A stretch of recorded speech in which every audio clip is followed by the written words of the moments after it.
Hello and welcome to the BNB show. My name is Brandon. That is Brendan over here. As we come to you here, coming through the off season, and we're just ramping up him and me. But as far as free agency goes, it's here on the horizon. We're inside a month away from free agency. We're all hoping maybe our Seahawks can be at least a little bit active during this period to help upgrade the team. I do welcome you on into the house tonight, Brendan. How are you doing, my fine sir? I'm doing good, man. I'm doing good. I'm ready to get this show on the road. We're all in the off season now. Every team, every player, every fan, we're all in the off season finally. Everybody is indeed looking on into the future, into the hopes of the free agent period, the end of the draft, that their team can then get themselves up to be a forefront type team into next season, a contender. We're going trying to be a contender, Brendan, Mhm. and we're no different. We are obviously both you and I are looking with a patient approach, I think, at this team from a long-term view, but we're also like any fan, hoping they can make some moves here through this offseason to jet themselves a little bit forward. But before we get to free agency, which me and Brendan will be definitely covering in full here into the next month, back and forth between him and my channel. And if you're not subscribed, get over to Seahawks Brendon Nelson and get subscribed to his channel right now. But we're going to go over what you've got to go through before you get to free agency because it's a process. And the first process before getting there is going to be looking at your own free agents and which ones you want to keep, which ones you aren't, because that's the starting point. Teams usually will re-sign their guys a little bit in this period now before the free agent period begins. So we're going to be looking at some of our own on that. We're going to start at the top, though, with some news. And Brendan, why don't you start us off with this a little bit on what we've got going on here at the top with some breaking. Got some breaking news. I don't know if it's big breaking news. Let's call it breaking news, though, because that sounds more exciting. Yeah, we don't get to do breaking news on this show a lot because news often doesn't break in the evening. But we have lost a coach. And for the first time in what feels like a while, we have lost a coach because he was good, not because he was bad. So that's kind of nice, I guess, right? That is kind of nice. Though, I mean, Schottenheimer has been kind of failing up here even after we Mm, left. yeah. We lost our former wide receiver coach, former passing game coordinator, and most recently, the QB coach. Dave Canales has found work in Tampa Bay. He is going to become their offensive coordinator, a position that he has never held. He has been with Seattle since Carroll got here. He came with Carroll because he was at USC before he came to Seattle. So he's been connected to the hip with Carroll for a long time. And I've said this before, I'll say it again. He had his hand in many different pies when he was here. And every pie that he put his hand into seemed to get better for it. He was the wide receiver coach for about 8 years, did some fantastic work with receivers, many of whom were no names coming into the league, UDFAs like Doug Baldwin and Jermaine Kearse. And then he became the passing QB coach for two of, I would say, Wilson's three best seasons in the NFL so far. And then he became the QB coach for Geno Smith this most recent year and took a career backup bust to a Pro Bowl.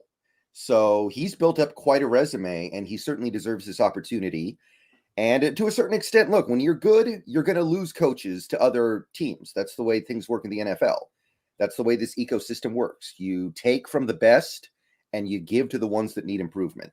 So, not surprising, but I'm sad to see him go personally because he did some great work here. Boy, and he certainly has earned this promotion. Some of these coaches in this league get their promotions, and you go, "How? What has he done there?" But with this guy, it's a guy that, like you just said and mentioned, so many of his success stories here, and especially in retrospect of it, seeing how hard of a job it was for Hackett to acclimate to Russell Wilson in Denver.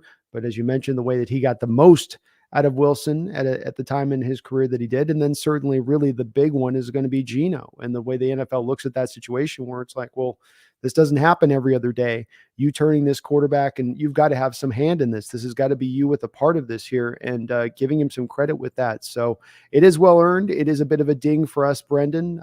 It may be a thing that dings us, especially as far as quarterback development, because I think quarterback coach gets forgotten about. We get caught up on offense and defensive coordinators, but the quarterback coach, you could say, is as much the most important positional coaches any that you have, because he's got to be in there really going through the minute details with the quarterback and make sure he's on every part of that, while the offensive coordinator can kind of guide things strategically. Right. And he took a guy with him, at least one guy that we know of so far. Is Jeff Izzik, who was an assistant receiver coach here, now becomes the wide receiver coach in Tampa. So it remains to be seen who else he might take with him. I think more interesting to some people though would be, is he going to take any players with him? And we should probably talk about that for a second here. Yeah, I think that does stand out as a possibility here. I mean, we've seen this in the past, haven't we? Where when somebody front office, the personnel goes to a different place, they're going to look back to their old place and try to pluck and pull if they can. I think the first thing that jumps out to me, I'm sure as does for you on this one, is okay. Does Tampa try to make some kind of run here at Geno Smith? Boy, I mean, in order to make that happen, I think you got to clear about $100 million in cap space, because they need 60 million just to get to even. Then you're probably looking at about 15 million to pay Geno. And then you probably have to clear another, I'd say 25 million, so you can get other players to bring in. So getting Geno is worth it, because Geno's not Tom Brady. You don't bring him in and think, okay, we're good now. We're just going to go win the Super Bowl because we got Geno Smith. No, you got to then go out and say, okay, what are the other issues with this team? Let's go address those issues. You got to, like, if you look at Tampa Bay last year, yeah, I think Brady did play pretty bad, but they had other problems too that need to be addressed. So I looked at their books. Tampa Bay would have to probably restructure Mike Evans, Chris Godwin, Vita Vey, Shaquille Barrett, just about everybody making big base salary. And I just don't think you do that for Geno Smith. You don't go, okay, we're going to hamstring our team for the next couple years with murderous amounts of dead cap and pushed back cap for Geno Smith. So I don't think it's a realistic possibility right now, personally.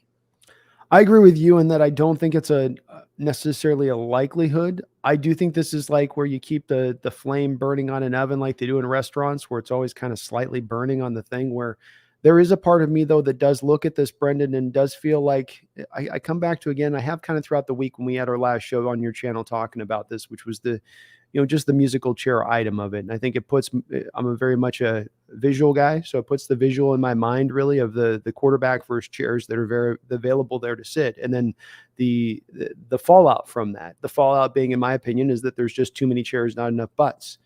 And does that draw certain teams out into the open as far as kind of exposing their underbelly a little bit in order to try to be aggressive or a little more aggressive in that respect of things? And if you look at Tampa Bay, and I agree with what you said on that, and that's going to take all these moves, but you go, okay, you don't make that move. Where do you go to get your quarterback now? I mean, hell, I was going through mock drafts sitting there recently. I was running the NFL mock going, does Tampa Bay go McKee? Do they take McKee in the first round? Well, I think the interesting conversation to have would be, what if they go get Drew Lock? I guess that is a possibility, and that maybe is more probably feasible because he's not going to cost as much money to bring him in as Geno Smith would be then at that point. Yeah. Apparently Kyle Trask can't learn the playbook. That's the hot take out there. So I think that one's kind of sunk before it even leaves the harbor.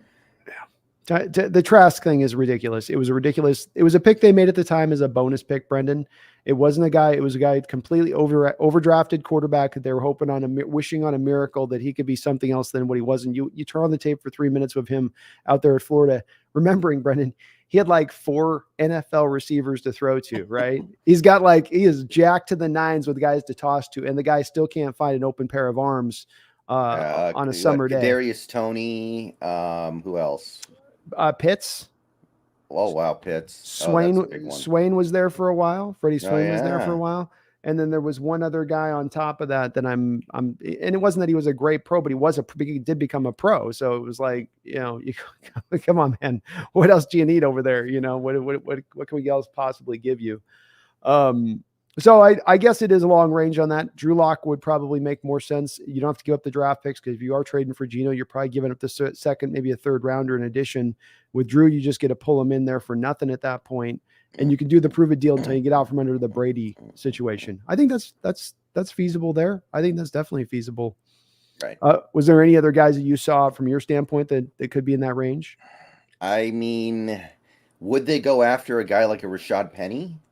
Would they go after a guy like a Travis Homer, who I think we're going to let go without much resistance? Mm-hmm. It's hard to say. it's hard. It's not like those guys are super desirable, but typically speaking, when a coach goes from one team to another, he does like to bring at least one or two guys. So I would expect there to be something there. I don't think we're going to be able to keep all of our free agents. So, granted, Tampa Bay has a lot of work to do just to get under the cap. And apparently they've already said, although they could change their mind, they're not going to split the Brady cap hit. They're just going to take it all on this year, the 35 million dead to avoid year cap hit. They're just going to deal with it basically. So Makes sense. If they were smart here, they probably would just kind of turn this up over and through a little bit. And that's lock kind of gives them a hedge point, right? Because then they can turn everything over, kind of understand, okay, they're going to lose probably Levante David's going to be out. Like you mentioned, Shaq, they might lose a couple big name guys, but then they just do the thing that you should do as a team, which is just turn it over, just commit to the turnover. But there is that draw for them, Brendon, to say, yeah, but this division is wide open and the conference is kind of somewhat wide open versus where it's been in recent years past. And that might pull them back into the forefront on that. But yeah, I think Penny's in there definitely for sure. Homer's a possibility. I do wonder Penny's market with his injury history, though. That's the one thing that's the question. Him, Homer might be a little bit more because he's kind of specialized, but they're not going to be sold on Fournette long term. He certainly is on. He's on the outs. They've got White was pretty good for them. So if they brought in Homer, or if they brought in Penny, it would be for a backup to Rashad White. I think they feel pretty decent about him. Yeah, I mean, I don't know. I mean, you just look at Tampa Bay's books. It's such a mess. If there was ever a team that needed to take a year off, it's that team.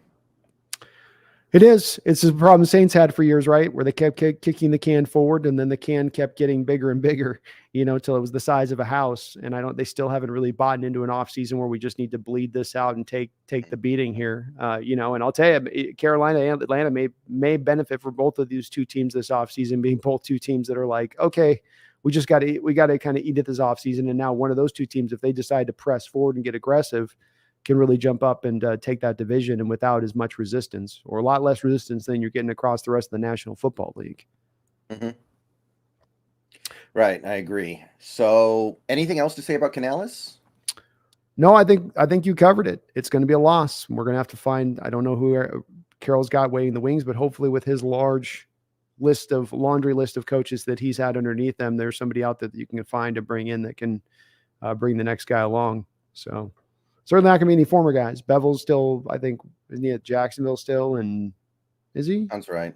Yeah, I think. And I know he was. He might have moved on. Schottenheimer's in Dallas, of course. So. He's the OC in Dallas now. Mm-hmm. I find that funny. I don't know why. It's oh my God. We got a donation here from Barry. Thank you so much, Barry, for the $10 donation. He says, is this finally a year the front office restructures contracts to free up major money? Looks like they could free up enough to re-sign Geno and Chase free agents. It's a great question. Great question. Yeah. Well, we actually don't have that many restructurable contracts this offseason. We did our show last week where we actually went into it. It was basically Lockett, Disley, and then Diggs and Adams, which I don't think anybody would want to do. So you're basically talking about Lockett and Disley. Between those two, you can restructure and free up like $9 million. So there isn't a ton you can do there. The real money is going to be in your releases, like Gabe Jackson, like Quentin Jefferson, like Al Wood, Shelby Harris. So I think we will do some restructuring, but it's not going to free up a ton of money this offseason. Agree with Brendan, as we did cover in that one, Barry. There's not much there. 9 million, I think, about the top mark. The thing on release, I would say, in addition to release, is the trade aspect. So a guy like Disley or a guy like Fant, a guy like Shelby Harris would have probably some kind of value on the open market. I'm not saying you're getting a lot for them, but it just means you'll get something for them as opposed to just releasing for nothing if you decide to free up their cap space to then go after somebody else. It's a bit of a 1-2 on that one.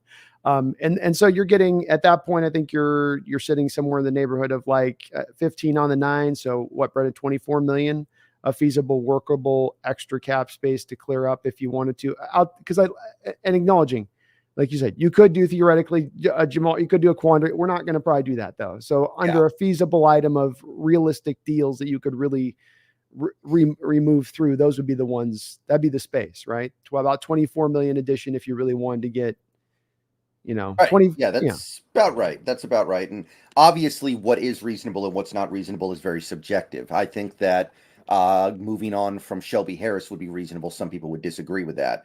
I think that if you're going to stick with this 3-4 defense, moving on from Diggs would be reasonable. A lot of people would disagree with that. So it's subjective, of course, but then there are the slam dunks like Gabe Jackson, like Quentin Jefferson, like Brian Monet, like Al Woods. So sure. Yeah, agreed. So there's some flexibility here, Barry. I think the one other thing is the thing that we can't know about that we'll know after this process is played out is how much free money the Seahawks really have to spend at this point. Are they a year out from being sold? Is Jody Allen going to be pulling hard on the purse strings back in her direction to make sure that Schneider's not spending as much or more than he absolutely has to? That's the part that I think we don't know about as far as the tactical approach from ownership. So they can, to a degree, Barry, they can be aggressive like you're talking about, but they've not given us any indication that that's going to be what they're going to intend to do. And especially having so many draft picks as they do, I think their inclination is going to already be just to lean into the organic building kind of approach of the team rather than really going hard out in free agency.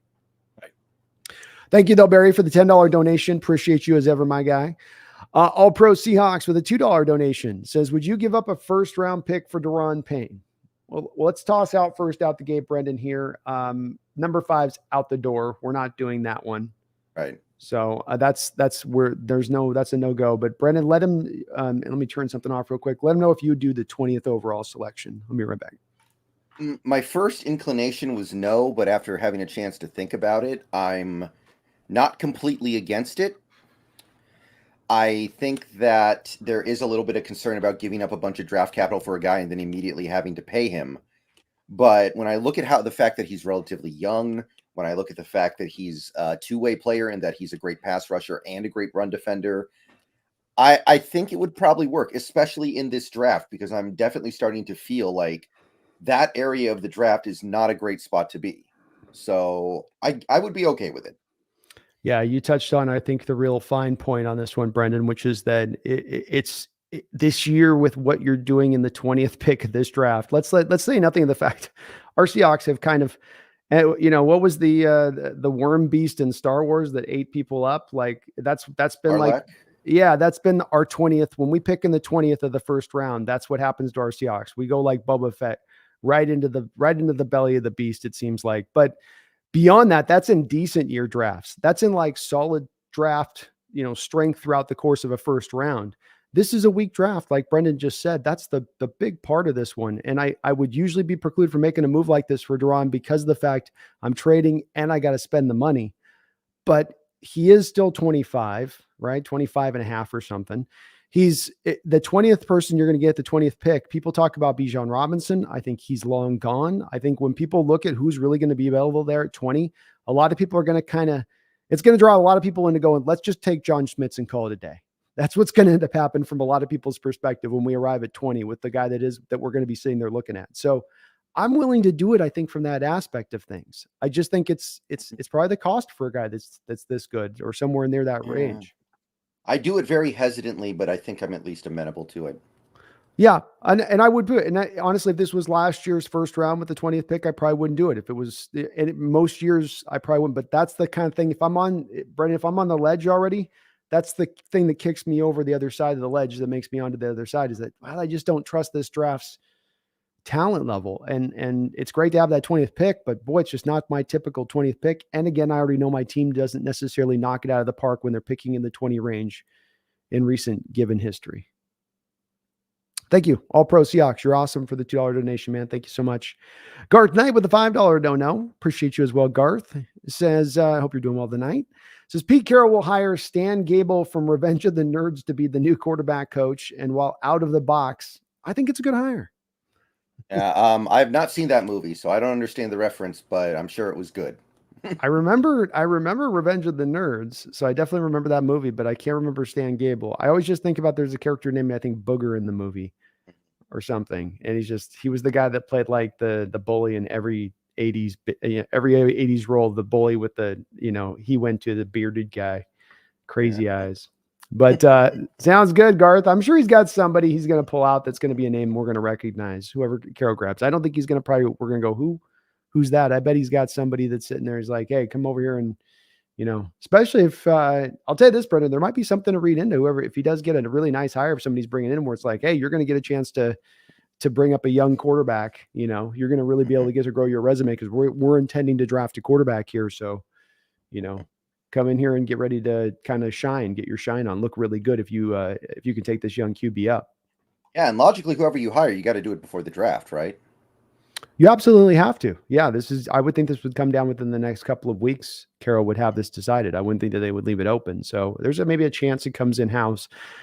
They have done that before, but I would expect that there is something a little bit maybe to glean from the hire of it, depending on which way they go. If it is kind of a name if we get somebody that's a name, Brendan, somebody that's maybe not just normally naturally connected to Carroll, that would tell me that there's a good likelihood we're going to be taking a quarterback early. If it's an in-house hire or if it's kind of a reach-ready kind of thing, then that to me says maybe not exactly that. Doesn't mean it precludes it, but just, just a little prediction on that one. Thank you, though, Garth, for the donation, man. Appreciate you, brother. Sector 7 has become a member of the YouTube channel, and you can become a member of the YouTube channel now. I'm just getting ready to drop my draft guide. I got about 30,000 words on this draft upcoming. Nice. So that's about to draft over. That's just about to drop on my membership angle of things over there. So thank you, Sector 7, for becoming a member, and be on the lookout for that, as that will be on the way shortly. Were you going to say something? Sorry. No. Thank you, though. Appreciate you, Sector 7. Okay. So we have a couple other just small little internal moves, Brendan. I don't think there's a lot to pick from on this. We'll just cover them really quickly. We had some in-house changes as well. I don't know any of these people, though. Matt Berry, Aaron Heinlein, Willie Schneider, Nolan Teasley. Yeah, I do not know them by name. I do not. But right now, I have to say I kind of like our scouting department after the draft we just had. So I'd say if they get promoted, they probably deserve it.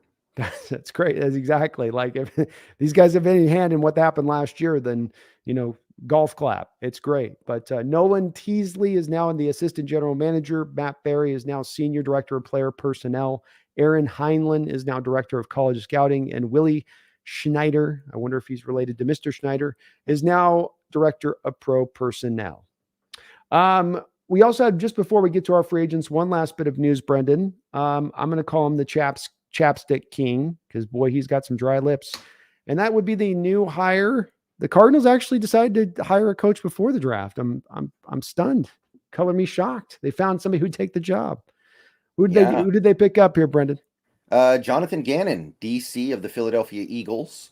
Prior to that, he was the defensive back coach in Indianapolis for 3 years. Kind of an interesting hire because he's not just a janitor. He's not Jim Tom Sula. He is somebody who is probably going to outlast Kyler Murray in Arizona at this rate. You don't bring him in just to immediately kick him out after the season. You gave him, I think, a 5 or 6 year deal. So that's probably not the case. So they found what they believe to be their guy. So this is kind of interesting, right?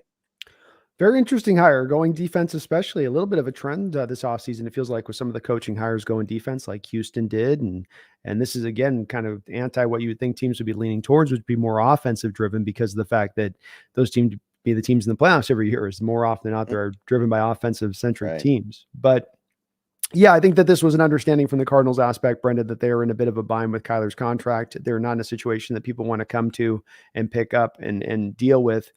Almost in a lot of ways worse than Denver, because at least Denver's got the Walmart money behind them, and they've got I think, a little bit more of an establishment with their franchise than Arizona does down there in Arizona, just as far as getting it just kind of into the community as well as they are. So, I mean, I guess you laud it somewhat. You also wonder with him, boy, watching him through the playoffs, I didn't think he did anything special as far as his DCing goes. He got the opportunity to benefit from that 49er injury in the playoff, and they didn't have the toughest road schedule-wise this year. And then he had Fangio, Brendan, holding his hand through the back half of the year, because they brought in Vic Fangio there with the Eagles to be a consultant at the end of the season. So, what do you make of that a little bit what do you make of that, by the way? Like, you bring, maybe just all hands on deck, an extra hand can't hurt. It's like bringing Scott McClellan into the general managership to help out with Schneider, it's like that's equivalent. Or do you look at that as the Eagles didn't quite trust their DC? Oh man, that's tough, because their defense was good, right? They had one of the greatest pass rushes, I'd say, in NFL history. Yes, sir. Yeah. It's hard to tell, but a lot of Eagles fans are happy to see him go. So it seems like it's probably just a bad hire. Yeah. I mean that well, and that's what I think about with this is that the Eagles. I look at defense, and yes, it was a good defense. Yes, they did a great job with pass rush, but it's Hassan Reddick and Robert Quinn and Ndamukong Suh and Brandon Graham and Jordan Davis and Fletcher Hard Cox. Fletcher Cox and Hardgrave. Like it's just you got an assembly of guys coming in there, and it's, as I've always thought about and wanted for our Hawks, Brandon. That's the line I'd like to kind of build for our Hawks. It's not really about building the star front that just got just every Right. guy's that just getting some depth and some guys on the solid line. You can be kind of dominating with that approach of things, but Mhm. we'll see. We'll learn very quickly with this guy. He's got an uphill road to go with Kyler, man, because that's not going to be any easy answers there on how to fix him going forward. And he's a defensive minded coach, so it's not like he's going to have a lot of interesting wrinkles. Maybe they do the Rams thing, Brendan, where they bring in some specialist offensive guy, and they're just like, you worry about the defense and the team, and then this guy just runs the offense. The inverse Yeah, of the McVay kind of. yeah, I kind of like that. Yeah, you never know. But it seems like a bad hire to me, which they can probably only make bad hires right now with the situation that they're in. That's why you have to be careful when you spend the big money, Brendan, because it has ripples. And the ripples are not just simply when you do it on a quarterback who might be a smaller quarterback who could end up injured because he's a little bit lighter, or you're giving money to a quarterback who hasn't quite earned it. Is now not only do you have to overcome what's going on in that position, now not only right out the gate next year do you have to find a quarterback for the first half of your season, but then now you have to also find a coach that's willing to take this stuff on. And now that lessens you down as far as your team in total, right? Because they couldn't, Brendan, if they just didn't have a Kyler there, do they get a better candidate than this guy? Um, I gotta believe they would get somebody a little more appealing than this. Like maybe they get Shane Steichen instead of Indy, right? If Shane Steichen believes he's getting a clean slate, I mean, it's probably better. Honestly, and this is subjective. I'd probably rather be in Arizona than working under Jim Irsay over there in Indianapolis, the most Agreed. incompetent owner in sports. Agreed. So yeah, I think I'd say so. Even Payton would be a little more in play. I don't think I don't necessarily guarantee to get him. And maybe Walmart's money would be enough they could go 5 million past whatever the cards were offering per year to Payton, but even that would have been more in play. So you got to be careful when you sign these quarterbacks to the big money, Brendan. It's just, it is fraught with ruin in it on a lot of different levels. And thankfully, we're going to benefit from that, Brendan. And as I always say, we need to have some feast factor. If you want to end up winning division, you want to go on that run, you want that first round bye, you want that pathway to the Super Bowl like the Eagles just had, you got to have some feast factor within your own division. You got to have, not everybody's got to be a freaking dog. Like some people go iron versus iron, right? Like iron sharpens iron. Like, no, iron bends the other side of the iron, which bends back the other iron, and you're beat up a little bit by the end of the year if everybody's like that. So it helps, man. Kevin Lownice with a $10 donation. Thank you, Kevin. Says, my dream off season, Carter at 5, AR at 20, tag and trade Gino to Washington if they tag and trade Payne, re-sign Locke. Ooh, what do you think about A that, lot of Brendan? people would like this. Yeah. I mean, if you could actually get Gino for Payne, I mean that's really good. And Washington might do it. They need a quarterback in the worst way.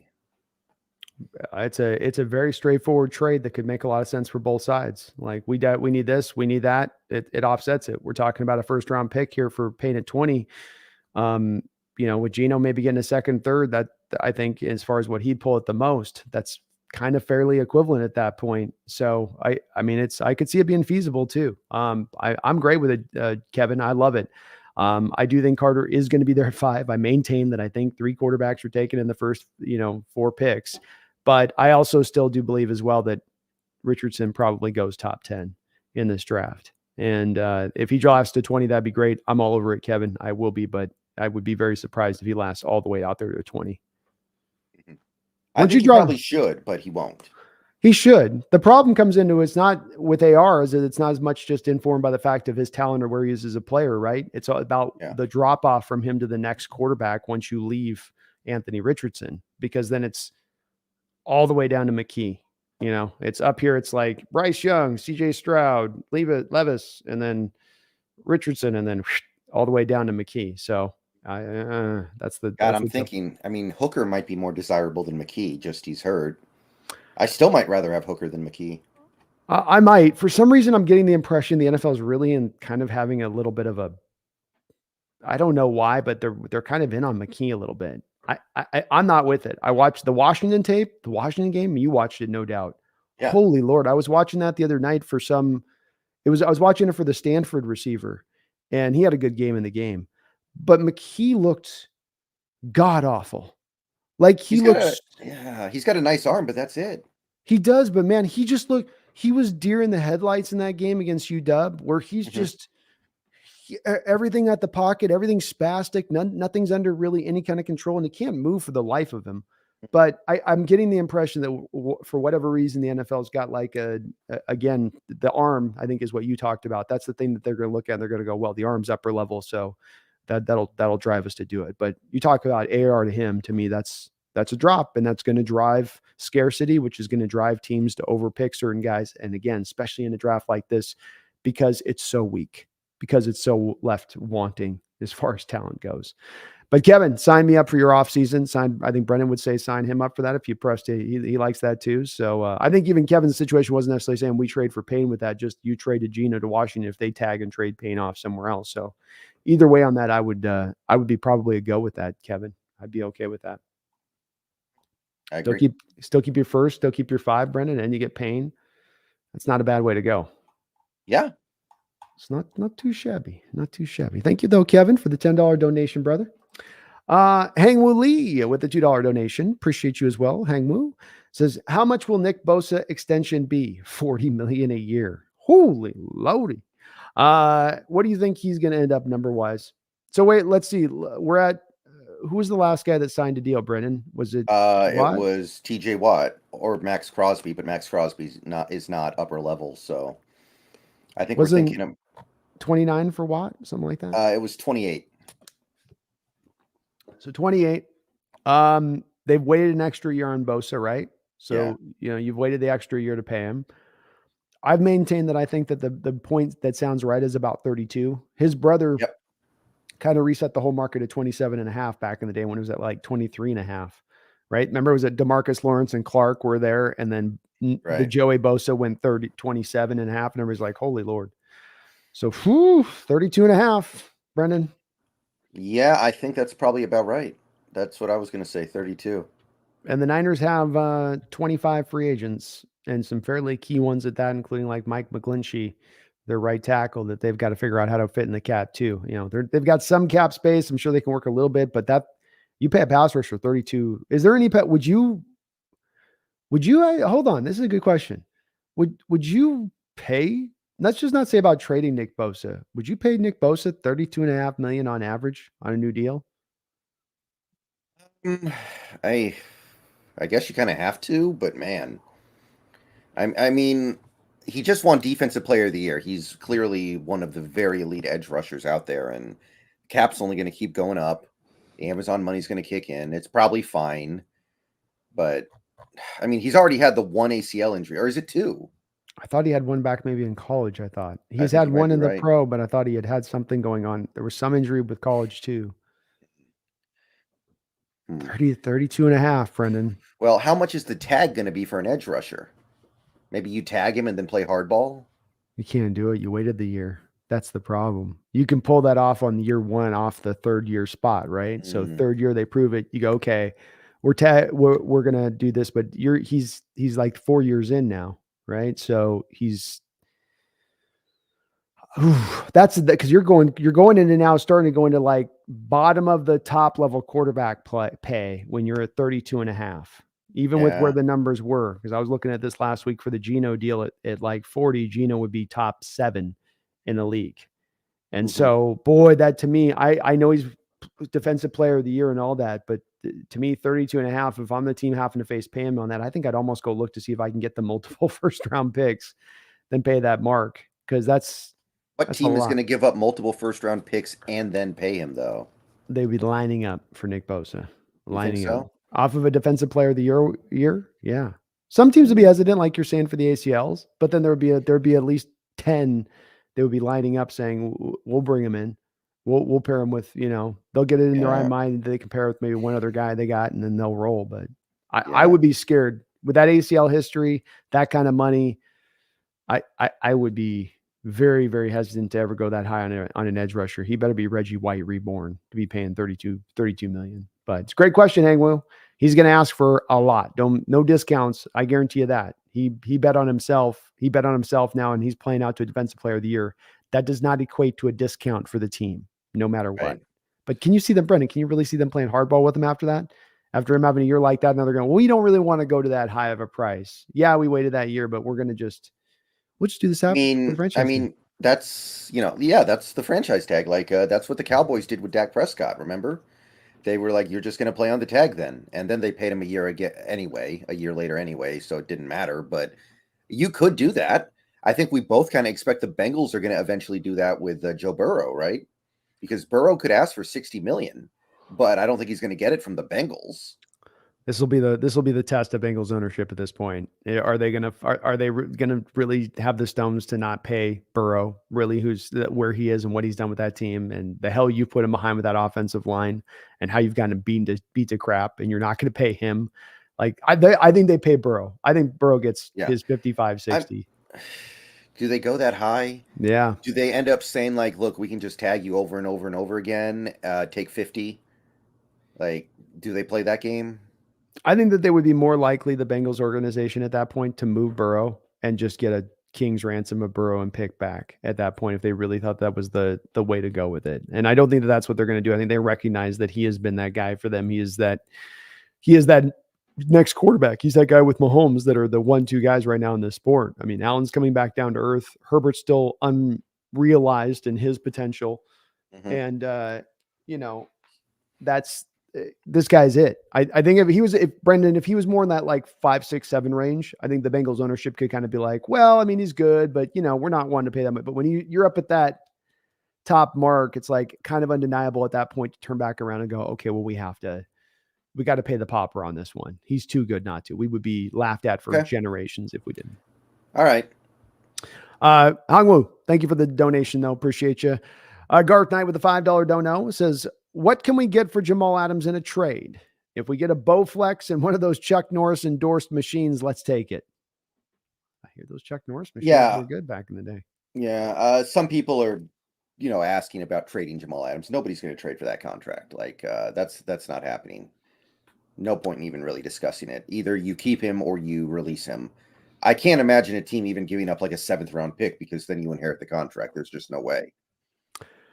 Agreed 100% with Brendan here. Unfortunately, Garth, I'd love to go to a couple different angles with this one, but it's a really clear, vicious angle down the middle. And you're either going to release him or you're going to hold on to him and hope you can salvage some of the value of this situation with him. But there isn't going to be a team that's going to trade for him in the shape he's in. I mean, hell, I've seen a couple of his Instagram shots with him just barely like walking on the treadmill right now. Like, I don't know how ready he's even going to be for training camp, much less to go to a team and pass a physical or anything of that other kind of sort. So even a Bowflex and the Chuck Norris machine, Garth, is still probably too high a cost at this point. Teams aren't even giving you that. So we're stuck. We got to, unless they're going to do the post June 1st, Brendan, right? We got to just wait on that. And Garth, thank you for the donation, but we're just going to have to see if they're going to do the post June 1st. That's going to tell us how much faith they have in him in the future of getting back up onto his feet.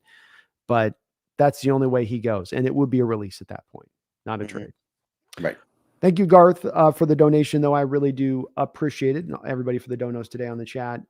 We're going to look forward now here to the main flow of this, which is going to be the free agents that we've got upcoming here in this period. And I'm just going to kind of go through a few of these here with Brendan as we kind of discuss these guys. Brendan and I went pretty deep into the main free agent that's off the board here, that leans off the board, which is going to be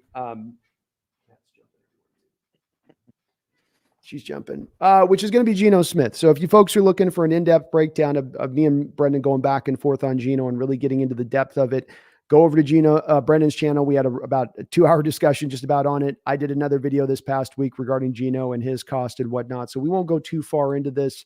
Brendan, I think both you and I are in the same boat that we want to see Geno re-signed, but it is also for kind of a certain price.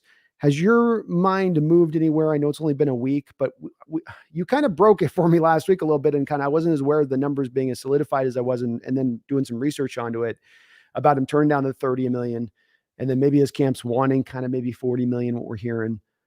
Do you have any changes in your mindset on it a week later, or do you just kind of still feel like you are where you are with it and it is what it is with it? Well, the problem is the rumor is Daniel Jones is going to get like 37 million.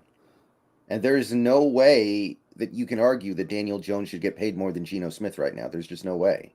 Mm-hmm. Yeah. So the problem is if Daniel Jones solidifies his deal in the next couple weeks, which is possible, then Geno Smith is going to look at that and realize, wait a minute, because a couple weeks ago, Rappaport said, I think Geno's deal is going to be around 32 million a year. But if Daniel Jones gets 37, then I think Geno's probably going to reconsider that. So as that price tag starts to move up and we start thinking about, 40 million, 42 million, then I'm more like, okay, let's explore the tag and trade possibilities, because there are teams that are going to be on board with that.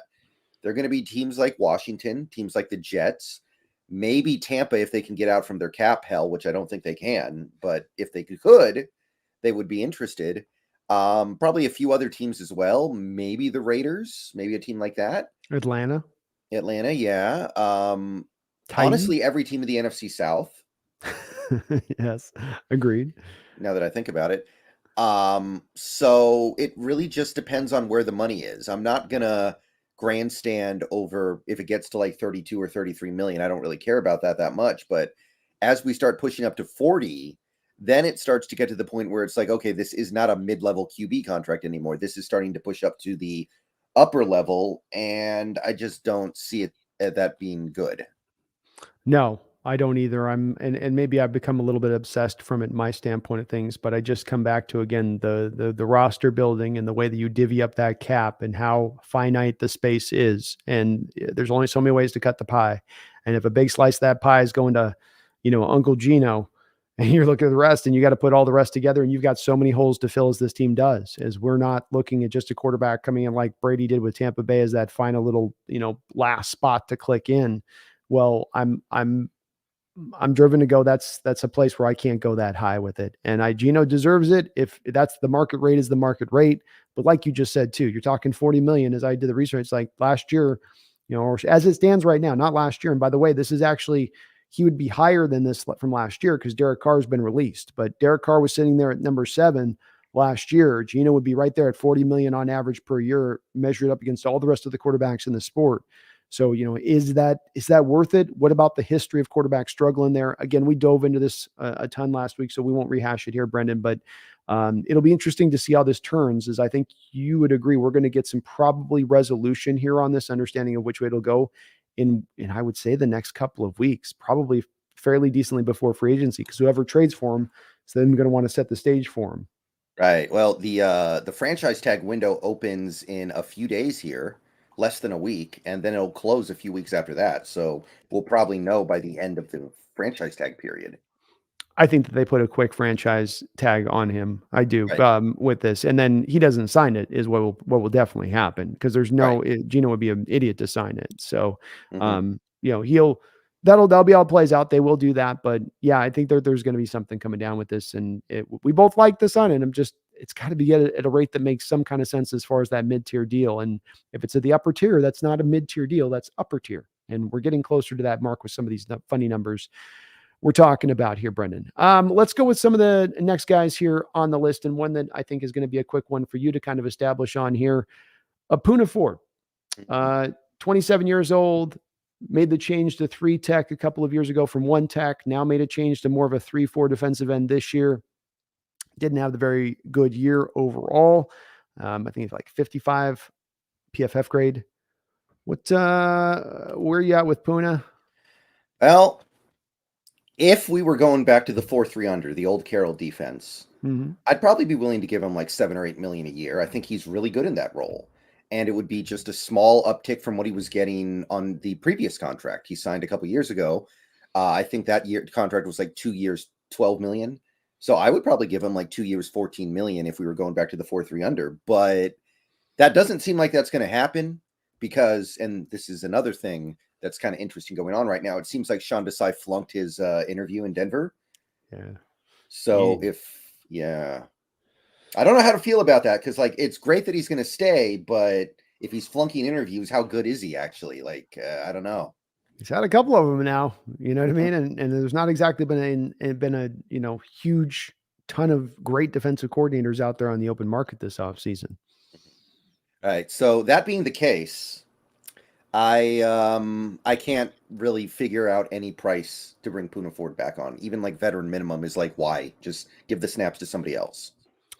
Yeah, I agree with what you said on it. Like you, I considered a little bit of what about the value of bringing back in a 4-3 structure of things. I definitely find myself still really enamored by the thought process of changing back more to a 4-3 defense this offseason. But I do find myself also saying, even at that point, Brendan, to no, because when you did go to pay him last time, you're paying him for the transition he was going to make to being a 3-tech defensive tackle. And the problem is that he wasn't a very good 3-tech defensive tackle. And now, as I watched last season, especially when I watched the all 22 tape, the thing that stood out to me that was at times very surprising, and I didn't have a lot of explanation for it, and that was Puna Ford no longer able to hold up against double teams. He used to, and that's what a one tech does, is he jumps up into those double team blocks. That's how your alignment is more often than not. And you've got to hold your ground. You don't get penetration, but you got to hold your ground, Brendan, right? And so many times, a lot of our run game struggles last year came over the top of Puna's side, him getting doubled and not just, slightly pushed back, but completely blown out of the hole. And so I wonder if he maybe doesn't have as much of that one tech stuff in his bag as much as he once did. Oh, you're muted. Yeah, maybe so. By the way, did you see Spotrak's contract projection for him? No, what do they have? 3 years, 27 million. Yeah. So Mm. someone's gonna have to explain that one to me. He just had the worst year of his career, including his rookie year. The projection thing seems like they put it into some AI thing that's like not an AI thing, but just like it's got some self formulas built in that's like Mm. player A, this age to that, he's 27, so he's in his prime, so he should be it versus really looking at where his performance level's been. So I think it's almost kind of an automated sort of stat that projection stuff that they post out. But I'm I, I'm kind of completely okay with walking on that. There was one quick question I did want to ask you about at the top of this that we should think about just a little bit before looking at these other free agents too and signing them. Do you want to play any of the compensatory game this year? I don't think I force it. I think that if it happens, great. But looking at our list of free agents, I don't see a lot of them securing significant deals. You've got Gino. I think Puna Ford could get a significant deal from the right team. But other Mhm. than that, I've got a lot of guys who might easily end up with like 2 million bucks or less. It's true. It's a little bit hard to predict in that respect. I'll tell you if that projection stuff's right, there's some team giving a 3-year 27 to Puna. It's like, okay, Yeah. I'll take the fifth round. you know. Yeah. PFF projected 2 years, 12, which I think actually kind of makes sense. And honestly, if we were going back to a 4-3, in the modern NFL, 2 years, 12 million is not that much for even a decent one tech. So I would at least be open to that. But I don't know where 3 years, 27 came from. Yeah, I mean, I could get a little bit, but I also look at like, Al Woods and what you spent on him the last 2 years has been less than 12 million and he's given you significant better play. And Wood in that one tech role versus Puna, maybe not playing the amount of snaps Puna could play, but Puna's not playing. If he's playing subpar snaps, then what is the value? And again, he doesn't give you really anything as a pass rusher. He's going to he'll get a couple of those like cleanup sacks a year, like 2 or 3 maybe, but and he's not that great of a run stopper anymore. I'm hesitant on him kind of at all, even if the changeover. I just think he's backtracked a little bit and maybe he's gotten a little too light to do the 3-tech stuff, and lost a little bit of some of that ability to kind of just hunker Mhm. down and hold. But that was the bread and butter of his game. Yeah. Um, Got a little donation here, a big donation actually from Randall McDaniel coming in hot with a $20 donation. Randall McDaniel, I really do appreciate the 20. Hope you're doing well out there tonight, my man. He says, jumping on, so apologize if you covered it. You think Canelli's going to Tampa move the needle for Gino leaving? Congrats on the 11,000 subscribers. Well, thank you so much, man. I appreciate everybody out there for jumping aboard and getting us over that mark. We just crossed over the 11,000 marker here, so it feels good, and I appreciate everybody helping me on that. We were talking about that. Brendan kind of shot me down on a little, Randall. He's not liking where Tampa Bay's cap situation is at the Yeah. moment. They would have to do so much work.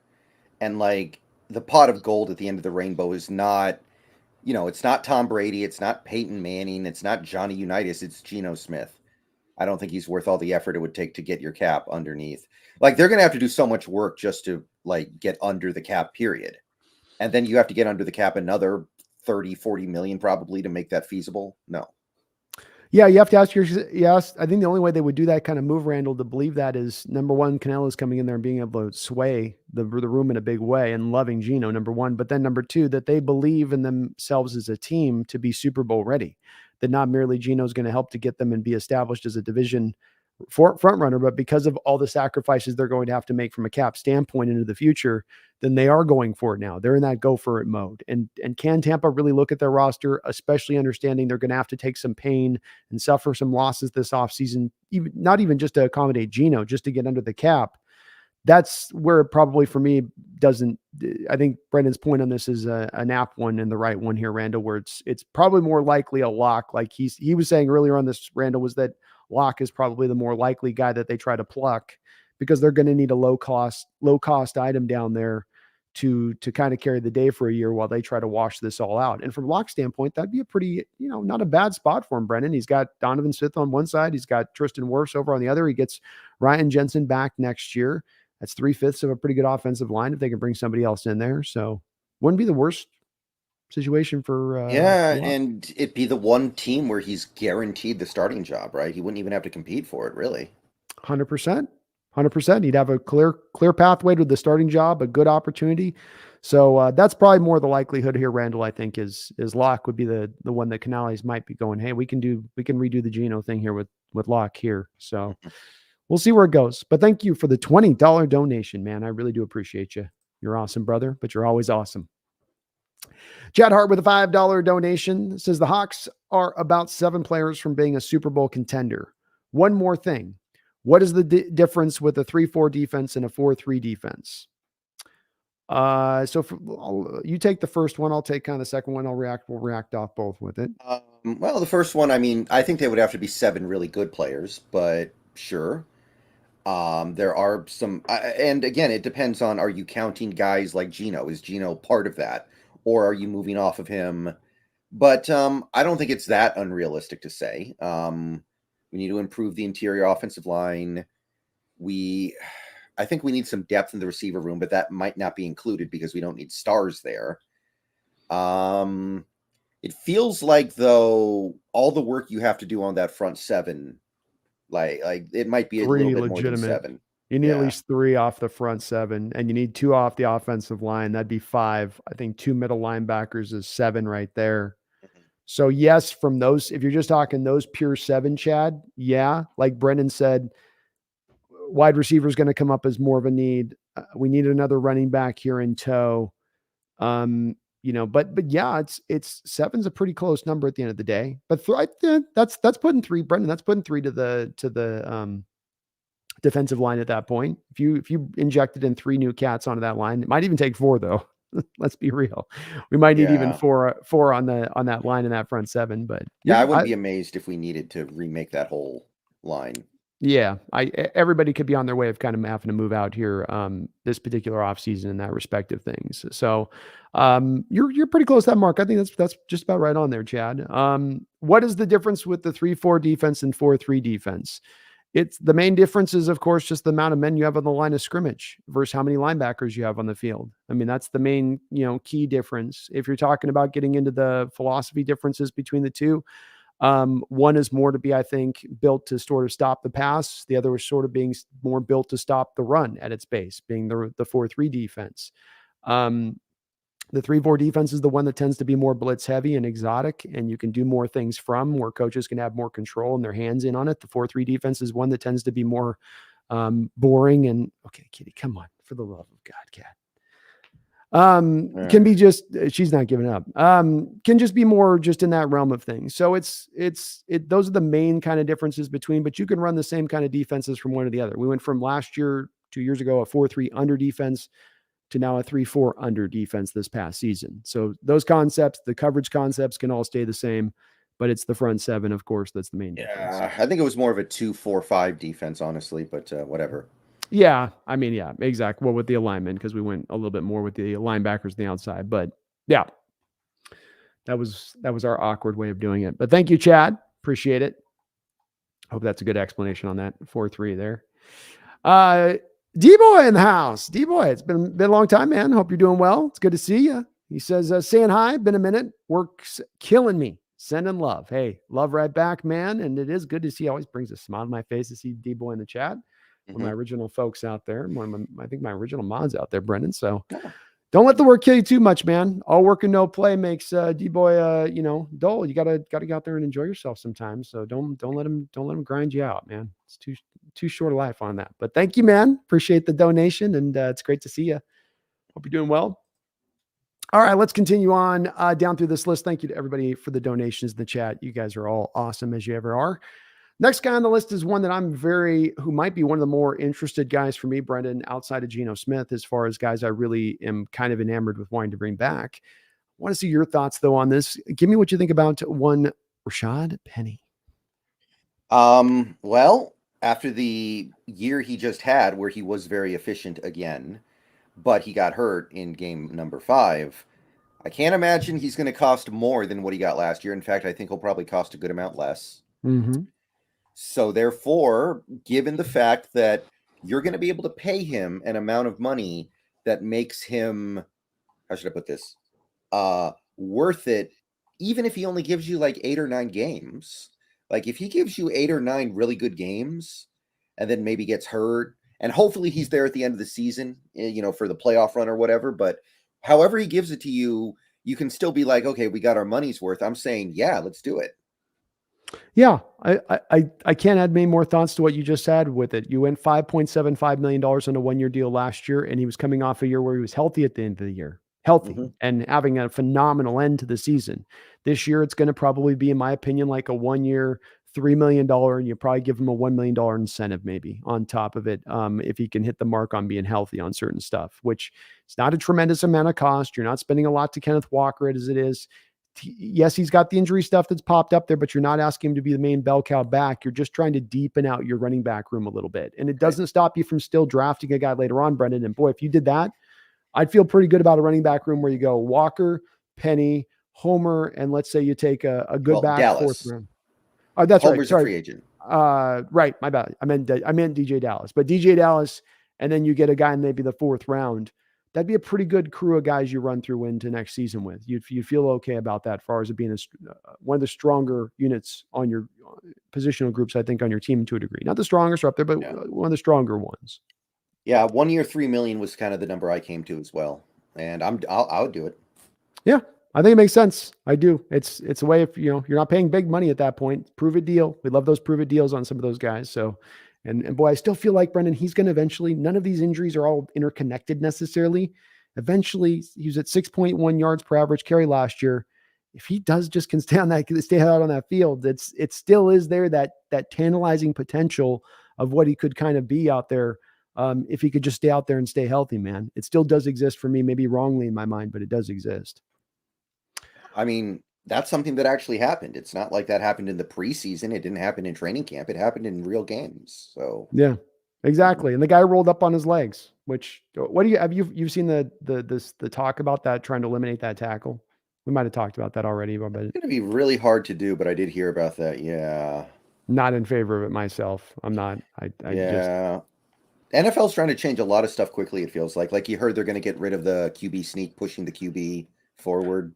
I am okay with that. Yeah, that me one, too. That one I'm good with. Yeah. That was kind of cheesy that the Eagles were kind of able to do that. So I like the pushing of the pile down the field when it's a running back and the Marshawn move, like Marshawn used to, where everybody was like, it was like rugby. That I'm okay with. But the whole, like, we get 3 guys to throw our quarterback through the hole. Yeah. Like, it's just, not to mention dangerous, because if one of those quarterback gets his head caught up here and somebody's pushing from the back here, like, you're going to get some neck snapped, really quickly like that, going that way.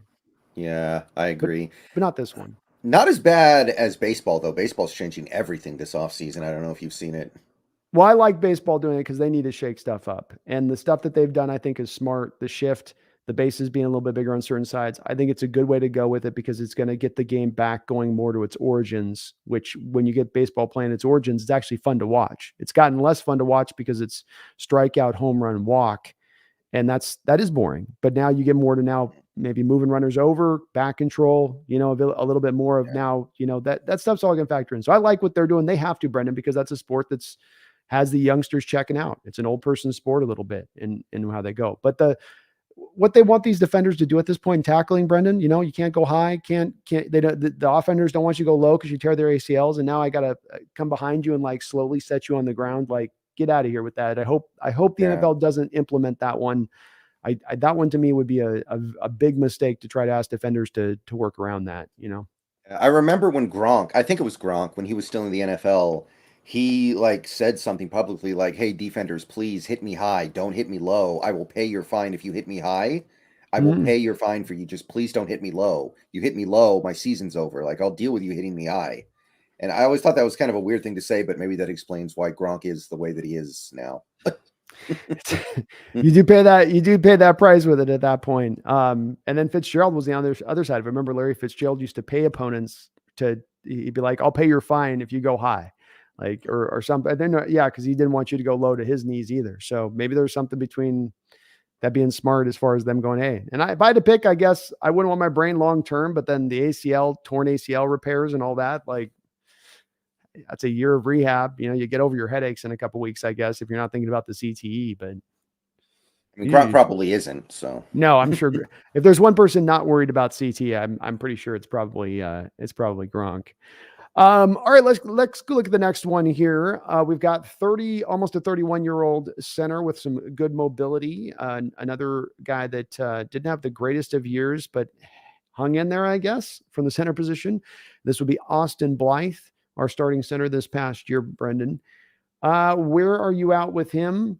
Probably gonna give out the same deal he got this year, maybe somewhere 1 year, $4 million, 1 year, $3 million, maybe. Or is he just... There's a price point where I would bring him in, but I don't think it's 1 year, $4 million. Like, I know he played the whole year and he wasn't terrible, but he was definitely not good. And he's such a negative in some areas. It feels like it cancels out the parts of him that are positive. It's kind of like Cody Barton, where, Cody Barton's good at some stuff, but he's so bad in defending the run that it feels like it cancels out his positives. I feel the same way about Blythe, where, he's got some strengths, but he's such a bad run blocker. It just doesn't really matter that much. And even to your point on this, even in pass protection, I was looking at some of his scores in that with PFF, which did match up to what I was thinking too. Where it's like, he started out really good in pass pro, but it felt like he kind of went backwards as the year went along. And I think he only ended up still at like 62 or something like that as a pass blocking grade. So still below average. And that goes in addition to, like you said, with the failures that he brings in the run game and his inability to hold up as a run blocker at all, because he's just so undersized. I feel like here you're just best bets to go in a different realm. This would be the number one place to be a great place if you could find a solidified kind of guy to bring in, a Corey Linsley type from a couple of years ago, like the Packers in free agency that went to San Diego. Maybe a guy that's just right there still with a couple of years left to go in his career. Maybe he's not the best of the best, but just somebody that can give us an improvement at the position to at least, this is a spot to me where it's like, you'd like to get the young guy that could be good in the draft, but in addition to that, getting a guy that maybe can give you like league average play at the position across the board a bit more. Also, I would look back at a guy even like Ethan Posick this offseason, even though he had the up and down kind of career here to start things on it. But I'm leaning to that a little bit, Brendan. If I'm looking to free agency, that's one of the spots. If we can find the center out there, I might try to attack that because it's such a not great. It's an okay class draft wise, but I don't know. There's guys that are stepping in and really having an effect day one in this class.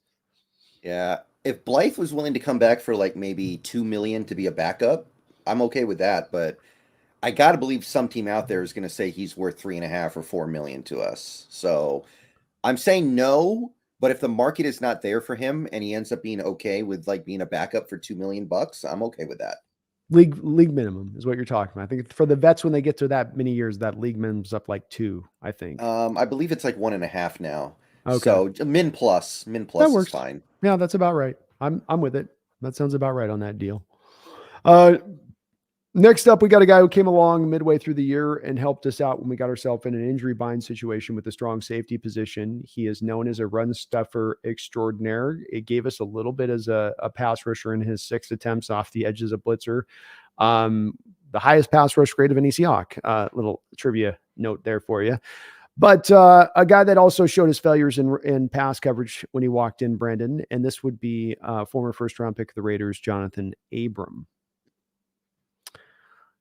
I'm just a quick, easy kind of no on this one. If with Ryan Neal coming back as a restricted free agent, we don't. To me, we've got a little bit of that there. Joey Blunt's also on this roster cheaply. I don't see much of a reason to bring him back into the fold. Yeah, I did a breakdown on Jonathan Abram a couple weeks ago, looking at similar players. I determined that he'll probably get like 1 year, 3 million, which I know sounds high for a guy who is considered to be a pretty colossal bust, but there are some things about him that are going to be appealing. The only thing I'll say is that he became a free agent in the middle of the year last year, and there was not exactly a Black Friday rush to his aisle to pick him up. So maybe he's a vet min player. I don't know. If he is, then sure. But if he gets what I think he's going to get, which is like 1 year, 3 million, I think you got to walk away at that point because, like you said, we've already invested enough in the safety spot.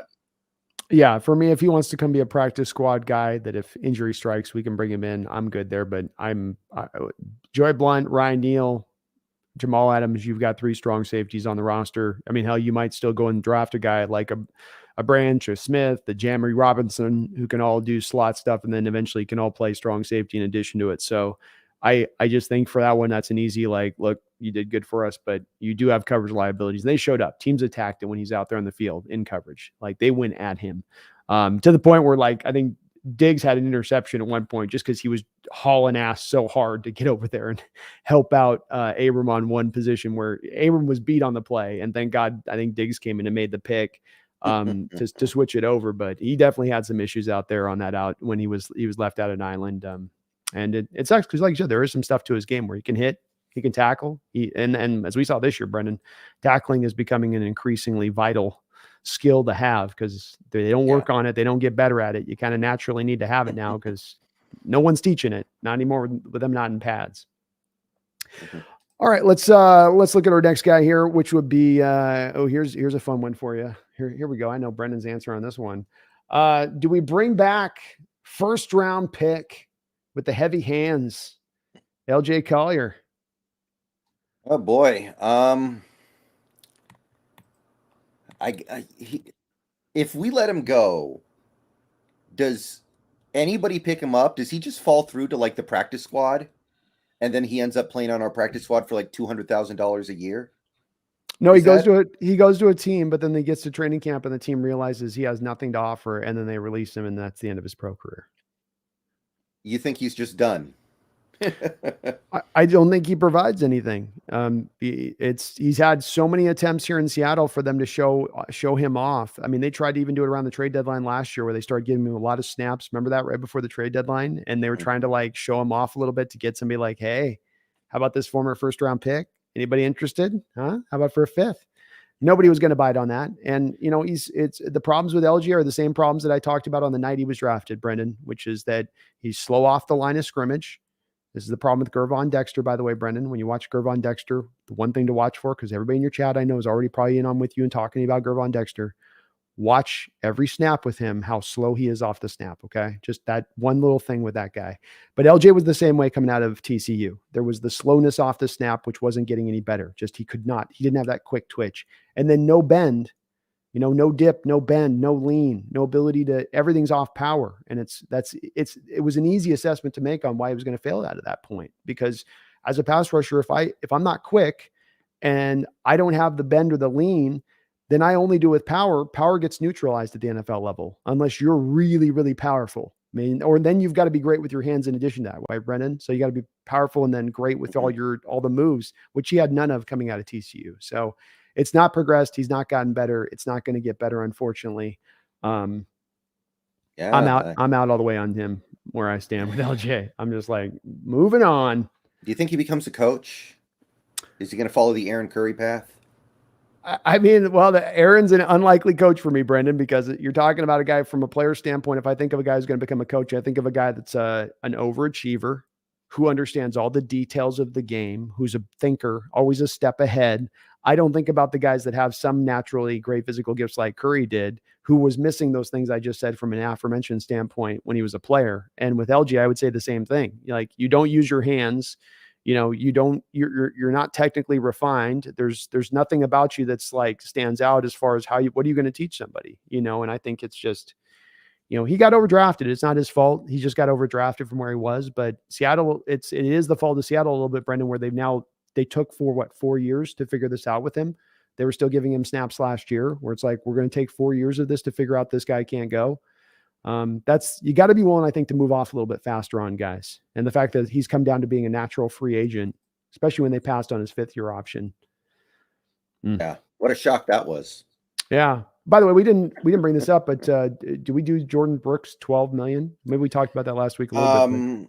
You could have at least entertained the possibility before he got hurt, I think, although I wouldn't have done it. But now I don't think it's even worth talking about. Like, he didn't play that well, and now he's got this massive injury. No, thank you. I'm out on it as well. You can't pull that move with him. You let him play out next year and see what happens at that point and go from there. So, but that's 12 million is a lot for a middle linebacker. I mean, they were just bristling and paying Bobby like 17, and to get down to 12 on a 5th-year option, I got to figure they'll say no. I would hope so. All right, we got next here up on the board.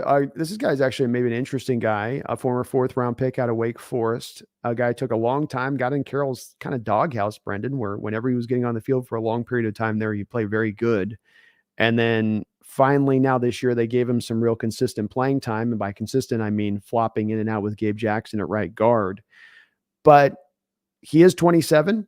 He didn't play badly this year. But we've got Phil Haynes as a guy. We've got right now some free agents out there. Gabe Jackson is still on the roster right now, right? So for the moment, technically speaking, where are you with Phil Haynes?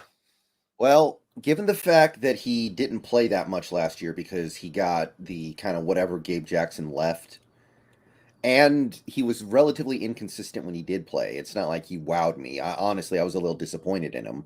Me too. I think that he's played better previously. And given the fact that he was out there where anybody could have gotten him very recently and nobody made an offer, I think this is like a pure Vetman guy. And for Vetman, sure, you got to bring in depth on your offensive line. And Phil Haynes, I mean, he's better at guard than Jay Curhan is, at least I know that much. So, yeah, Vetman, maybe even a little more than Vetman. Maybe I go to like $2 million. It's fine. I'm good with it. Yes. Yeah, I would go 2 million would be okay for me too. He played, just maybe a smidge better than Gabe Jackson. Much like with Austin Blythe, I had hoped that his pass protection grade would be better because he's not a natural run blocker, but you do hope he can lean into what his strength is, which is supposed to be pass protection, which was more of a kind of, again, like a low 60s grade. A lot, I think, like it was with Blythe on that. So veteran minimum deal, you're certainly looking at guard in this draft to address that and getting a guy into the future there. But you're not looking at making a big payday to this guy at all. And I don't think there's going to be a big payday for him on the market as well. Kind of didn't seem like really Carroll. I think the amount of time he got stuck in his doghouse, it never felt like Carroll was really fully on board quite with Haynes for whatever reason either. Especially with how bad the guard play could be for a while there without not calling to him, right? Like, well, things are bad. Let's try out the youngster out there, right?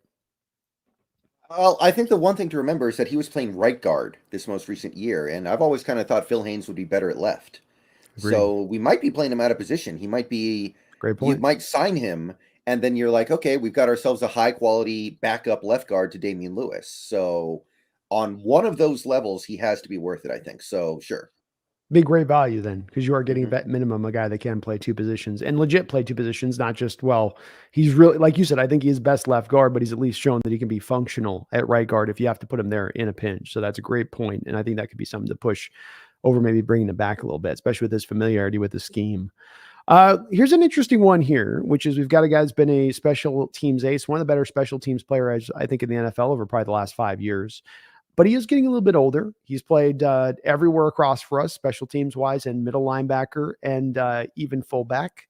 And that'd be Nick Bellore, about to be 34 years old here, Brendan.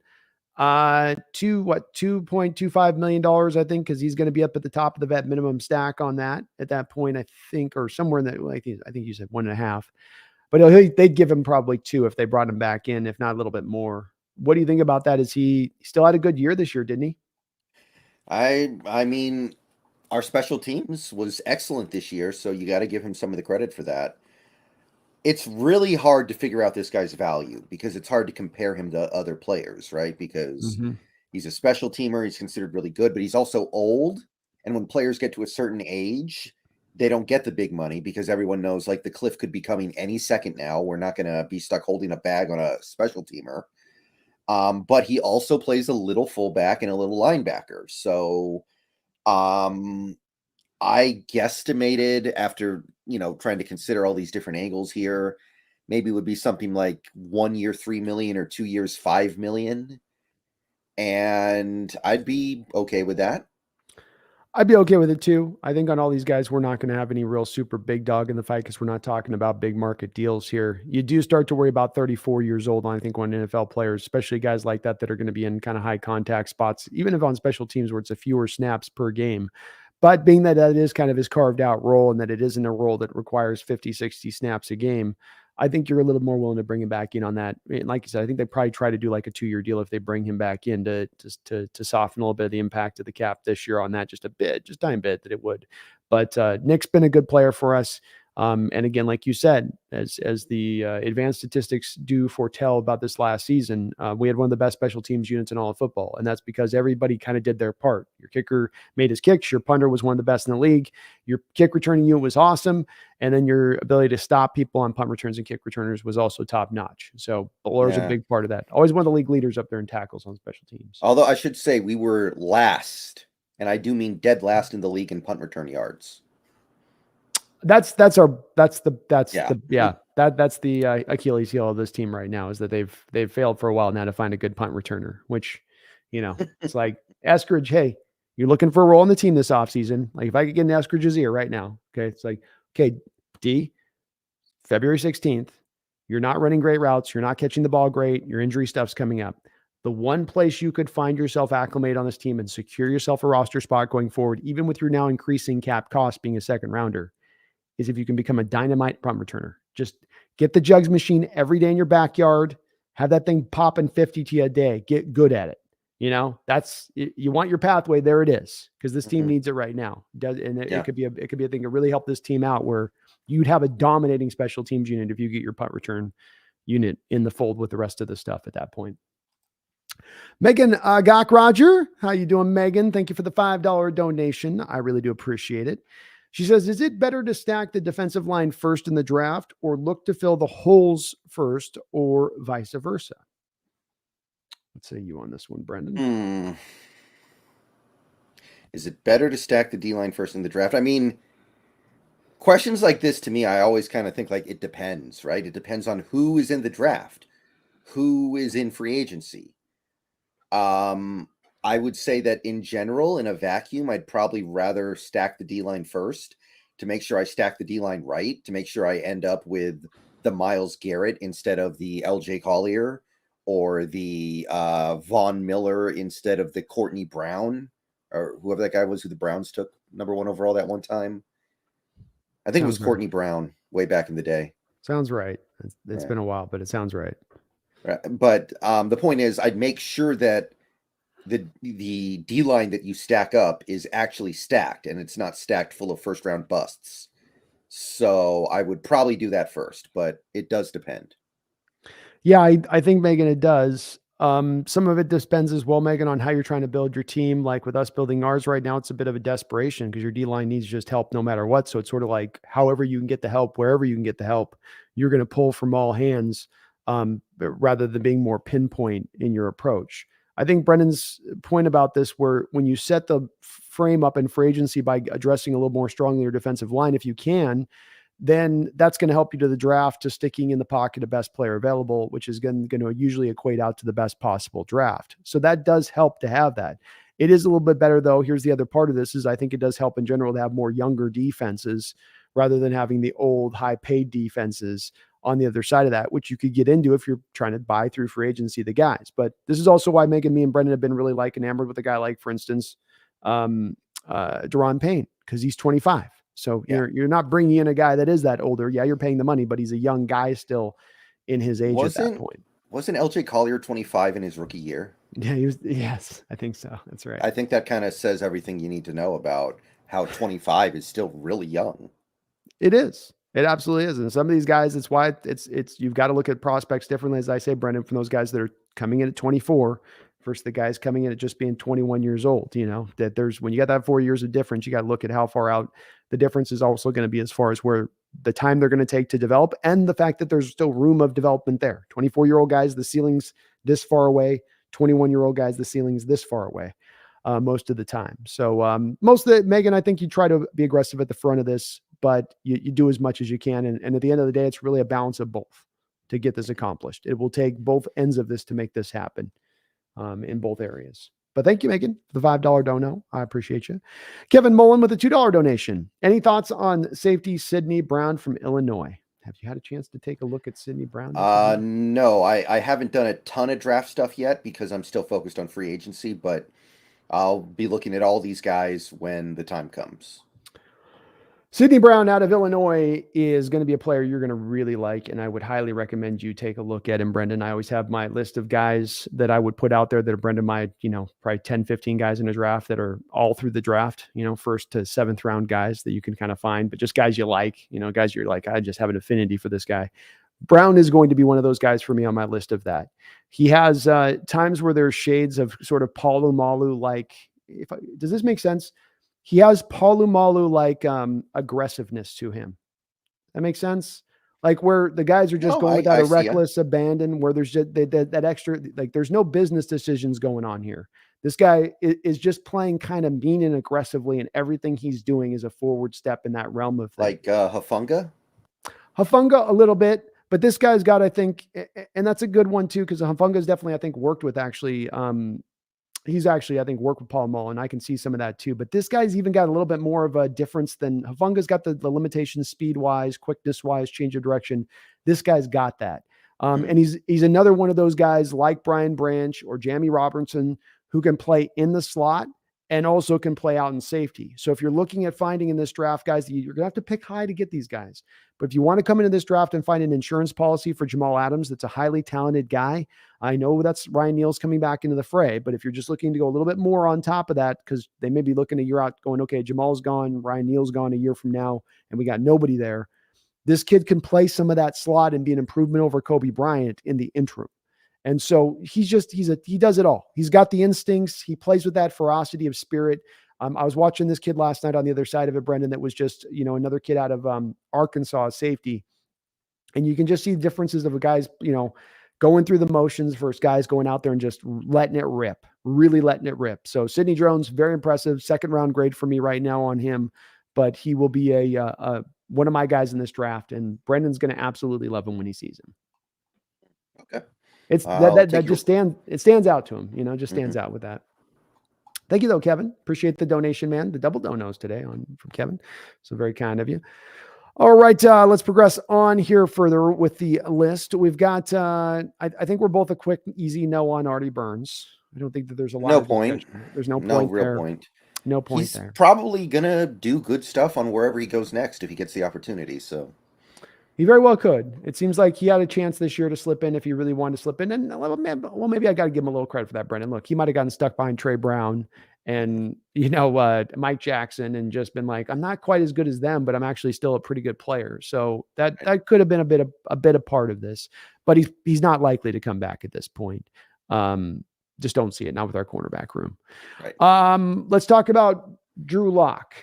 I think this is another interesting name here. I would expect him to get kind of near he's probably going to make 1.7, 1.6, right? Something 1.5, somewhere in that. Yeah, my best guess was if he goes somewhere where he's going to be the backup, like here, if we bring back Geno, he would probably get like 1 year 5 or 2 years 10. Mm-hmm. If he goes somewhere where he's expected to start or have a real good chance to win the starting job, it would probably be more like 1 year 7. Mm-hmm. I was kind of looking at the deal Bridgewater got last year, to be the backup to Tua, it was like 6.5. And I'm thinking, well, Bridgewater is probably a little better than Locke. In fact, Bridgewater beat Locke out for the starting job just last year. So you come down a little bit from that. You come down to like 5 million. The cap is going up, so you can't go down too far. And then you look at the way Geno knew last offseason that he had an opportunity to start. So he did not take the veteran minimum, which he probably would have if he thought he was going to be the backup to Wilson again. Mm-hmm. So these guys ask for a little more money when they know they're actually going to be playing. So Right. I'd say somewhere around there. If Geno walks, is Drew Lock, if it comes in at that rate of salary, your option two? What, or if not, what is your option two at the quarterback position? Kind of think he is.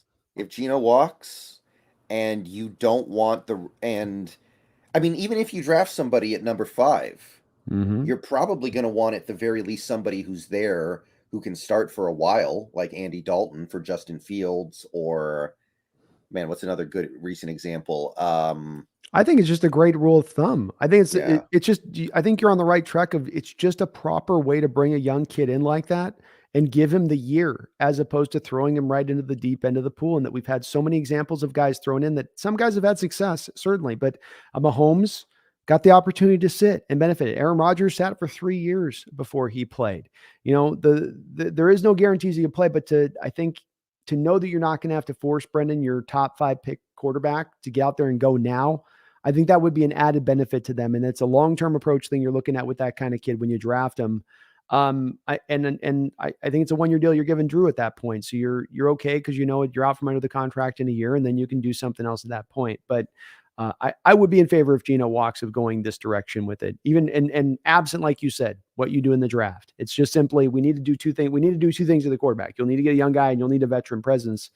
And I like what I get out of Drew Lock as a backup there. I like some of what he gives you as far as some of the abilities that he has, and maybe a little bit like with Geno, a little bit of the untapped nature that may still kind of exist there in him. Yeah. I mean, I'm not super optimistic about that at this point, but it doesn't matter. You can still rock with him. You don't have to believe that he's going to be great to believe that he should be starting at the start of 2023 with rookie quarterback X behind him. Right. Geez, like, if it's not Drew Lock, who is it going to be?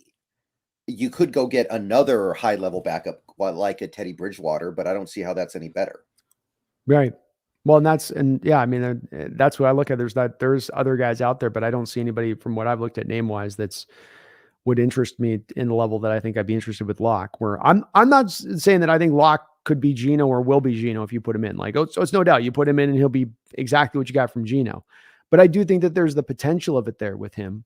I think he's got a lot of the same parameters that exist in him that existed with Geno Smith, and that what they came from and the first situation they went to and where their draft status was and the type of player they reviewed coming out of college. There's a lot of equivalency there between those 2 guys. And so I just think when I look at some of the other names that are out there, I don't want Baker Mayfield, no on the Garoppolo, nope. I don't want any of that. So I say, yeah, you bring him back in. 5 million sounds good, man.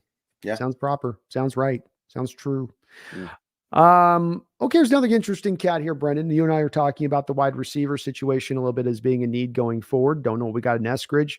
Derek Young's got some interesting potential to him. A guy that came out this year and played really good, solid 3rd wide receiver role for us this season in the slot. 3rd best rated receiver by PFF this year, behind Tyler Lockett and DK Metcalf, until he went down with an unfortunate hand injury, because Geno didn't decide he would scramble on the play and sent through a cockamamie ball out there to the receiver trying to throw him open, and he had to dive for it on a bad throw. But Marquise Goodwin, very impressed by him last year myself on what he did for us on this team. 32-year-old cat at this point. What do you think about him as a potential bringing him back along? I'm definitely for it, because especially if you're going to kind of, really go out and try to win games this year, you need something you can rely on. And as much as we may like Derek Young or Cade Johnson or whoever, there's no way you can rely on him. Yeah. So the hard part is figuring out the money here. Because if you look at the way he played in 2022 and you compare it to other contracts that have been handed out recently, I came out to 1 year, $3 million. Mhm. But then I think, he got the minimum last year. And what has changed that dramatically? He's still the same guy that everybody knows has been there all his career. He's really, really fast, but he gets hurt a lot. And sure enough, this year he was really, really fast and he got hurt again. Right. So I could, objectively speaking, he should probably get like the 1 year, 3 million, but he's older now. Also, that's a thing too. People don't want to be holding the bag on a guy who suddenly got old. And Goodwin is a guy who the age is going to hit him hard. The Mhm. age is going to hit him hard because his game is based around speed. So I would say either way, I'm actually good with it. But I think he might be a Vetman guy. I think he's very close to that as well for me. Talk about maybe the 500,000 incentive kicker or something in there, but I agree. I like what he gave. I certainly would like to bring him back. But he didn't do anything necessarily in establishing himself that made me think that he was a vital part of us what we going forward. And again, the part with this that, like you said at the end, I think this important part, 33 years of age. That's very old for a wide receiver in this sport. One that, like you has also said, he relies on the speed, the quickness, which you're going to start to lose that step. Do you have now some of the size and length to fall back on, and the route running acumen, all that? Not as much maybe with him. So I will bring him back, but Brendon, it's not the top of the stack. It'd be nice if you did, because I think if you do bring him back, now you have Tyler, DK, Goodwin, Derek, and then Marquise Goodwin as your established kind of five going into next year. It doesn't hold you back from drafting a receiver, but now you're not certainly driven to have to draft a receiver somewhere in this draft, which just makes him less likely to reach for a needy point in the draft, I think. Yeah. And let me just say, if needed, I would go up to 3 million for Goodwin. I'll put it that way. Yeah, I'd be willing to do that too. I think that's a feasible thing for a guy that gives you some of that insurance there for him. And he can, I think, do also some stuff on the outside if Tyler or DK does go down. He's not just simply a guy because he has that speed. I think he could also accomplish some stuff out on the outside if you needed him to. Yeah, So he had his best game of the year when DK got hurt and he stepped up for DK. So yeah. it's true, true. Good boy. Those throws on the touchdowns, the two throws from Gino to him on the sideline throws over the top were things of beauty, man. Absolutely things of beauty. Kevin Mullen with another $5 donation. Thank you, Kevin, for all the donations on the channel tonight. Appreciate you, brother. Always do. Says, I can't imagine that Pete Carroll and John Schneider traded Russell Wilson and his large cap hit to only get back into that situation with an unproven journeyman quarterback in Geno Smith. Well, where do you think they're standing right now? Where's John Schneider's head tonight, Brendan? Step into his head and tell me what you see. I think this super chat's misrepresenting things just a little bit. So let's think back to the Wilson thing. Was the resistance with Wilson because of the money, or was it because we felt like he wasn't worth that money anymore? We felt like he wasn't all that anymore. B, we were sick of dealing with some of the side drama that came with Wilson, and C, the fact that he kind of felt like this, the Pete Carroll stuff was kind of beneath him. I don't think it was just like, oh, this guy wants a lot of money, get him out of here. No, there were other elements at play. I can't remember it was who said it. It might have been Brock and Salk on the radio. They were saying, the reason why Wilson ultimately got traded was he stopped buying into the Carroll stuff. Mm-hmm. Whereas Geno is buying into it. Therefore, they should be willing to pay him. So I don't see it as I don't think Pete and John see it as, oh, we just didn't want to pay a quarterback a bunch of money. In fact, Carroll has said, I was ready to make Wilson the highest paid player in the league if that's what I needed to do to keep him. So it's not about money, I don't think. Let me ask you a couple questions with this, though, because I do think I lean a little bit with some of what Kevin's saying with this, because I think that there's a difference of outlook on the Russell Wilson situation a couple of years ago from Pete Carroll to John Schneider. And I also think that in conjunction with that, Brendan, Pete Carroll at that time was maybe wielding a little bit more power than JS was wielding as far as being able to make that call, like you said, of I'll make him the highest paid quarterback. I'll keep doing this, and if that control got wrestled away from him this past offseason by Jody Allen, that very well could have changed the landscape of this, because my inclination and belief on this is that John Schneider would like to probably try to do what they did last time. I can't help but think that, Brendon, here in this, you have the success 10 years ago, you have it in this major fashion, that the year you go and win a Super Bowl, you're paying 0.56% of the salary cap to your quarterback. And that when you look at what they had to do from a cap standpoint and the acrobatics they had to make in order to fit everything in when Russell contract was here, it impacted them. It impinged them. It restricted their ability to build this roster out in a way to make it an elite roster, to make it a Super Bowl roster. There's no way, Brendon, to me, that they look at the last 5 or 6 years and say, we at one of these points of years had a Super Bowl roster constructed.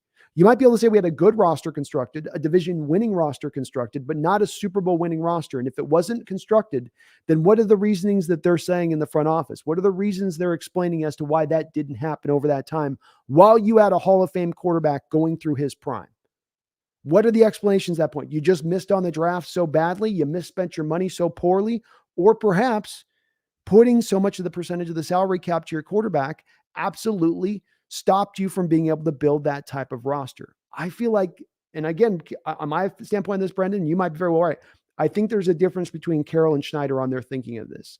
And I think that Schneider's got a little more power to wield here in his outlook of it. And he wants to lean a little bit more back to that blueprint that they had so much success with. Because even going back to Super Bowl the next year, you weren't paying Russell. He didn't get his new contract there either, right?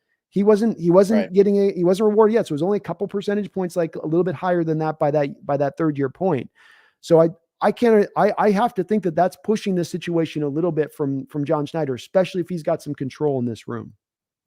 What do you think? Yeah, well, I mean, I'm sure they do think that, but if they think that, I think they're very, very wrong in making excuses for their own inability to have success during that era. Like, Can if it be they a bit think of that, both? no, not really. I don't think so. The Rams were paying like 50 million to their quarterbacks 2 years ago, and they won the Super Bowl. Mm-hmm. The Chiefs were paying 17.5% of their cap to Mahomes this year, and they won the Super Bowl. So you have to pick the right quarterback. And look, maybe Geno's not that guy. Maybe Geno's not the quarterback that you decide, okay, this is the guy we're going to pay big money. Don't get me wrong. I'm definitely open to that possibility.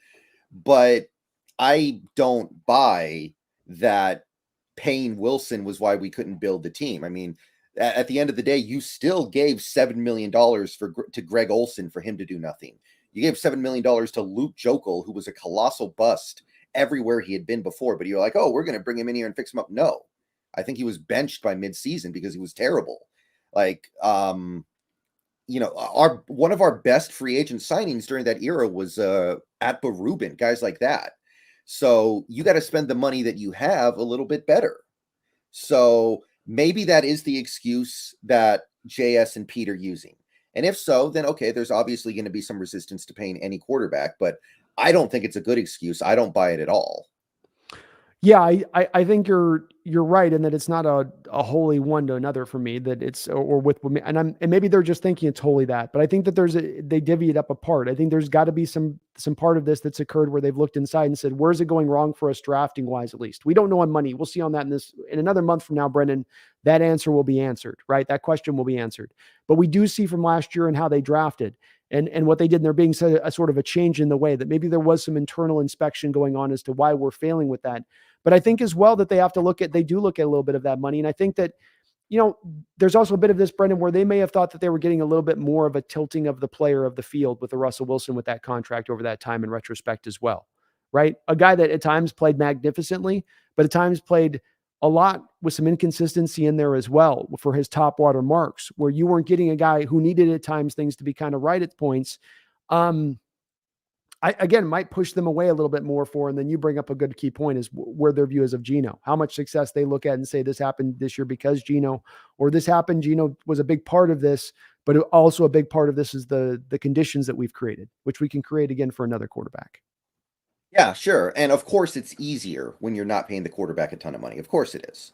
Yeah. But I don't subscribe to the theory that it becomes impossible just because you're paying the quarterback a lot of money. And in my opinion, these last 2 Super Bowls have proven that it becomes harder. But okay, sometimes in life you have to do hard things.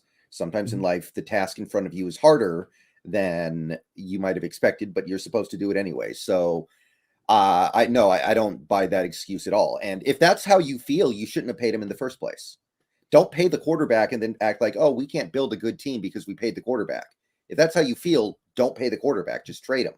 Well, that's where my feeling though comes into the maybe the bit of the friction that not friction, but just disagreement that exists between Carroll and Schneider at that point. Because I think if you took Schneider and put him under a lie detector test when he's out there looking at Patrick Mahomes and Josh Allen's pro days at the time, right about the Mhm. time they're about to sign him to the contract, he's thinking about it, right? He's considering it. They're calling the Cleveland Browns out, asking him about the number one overall pick for Russell Wilson.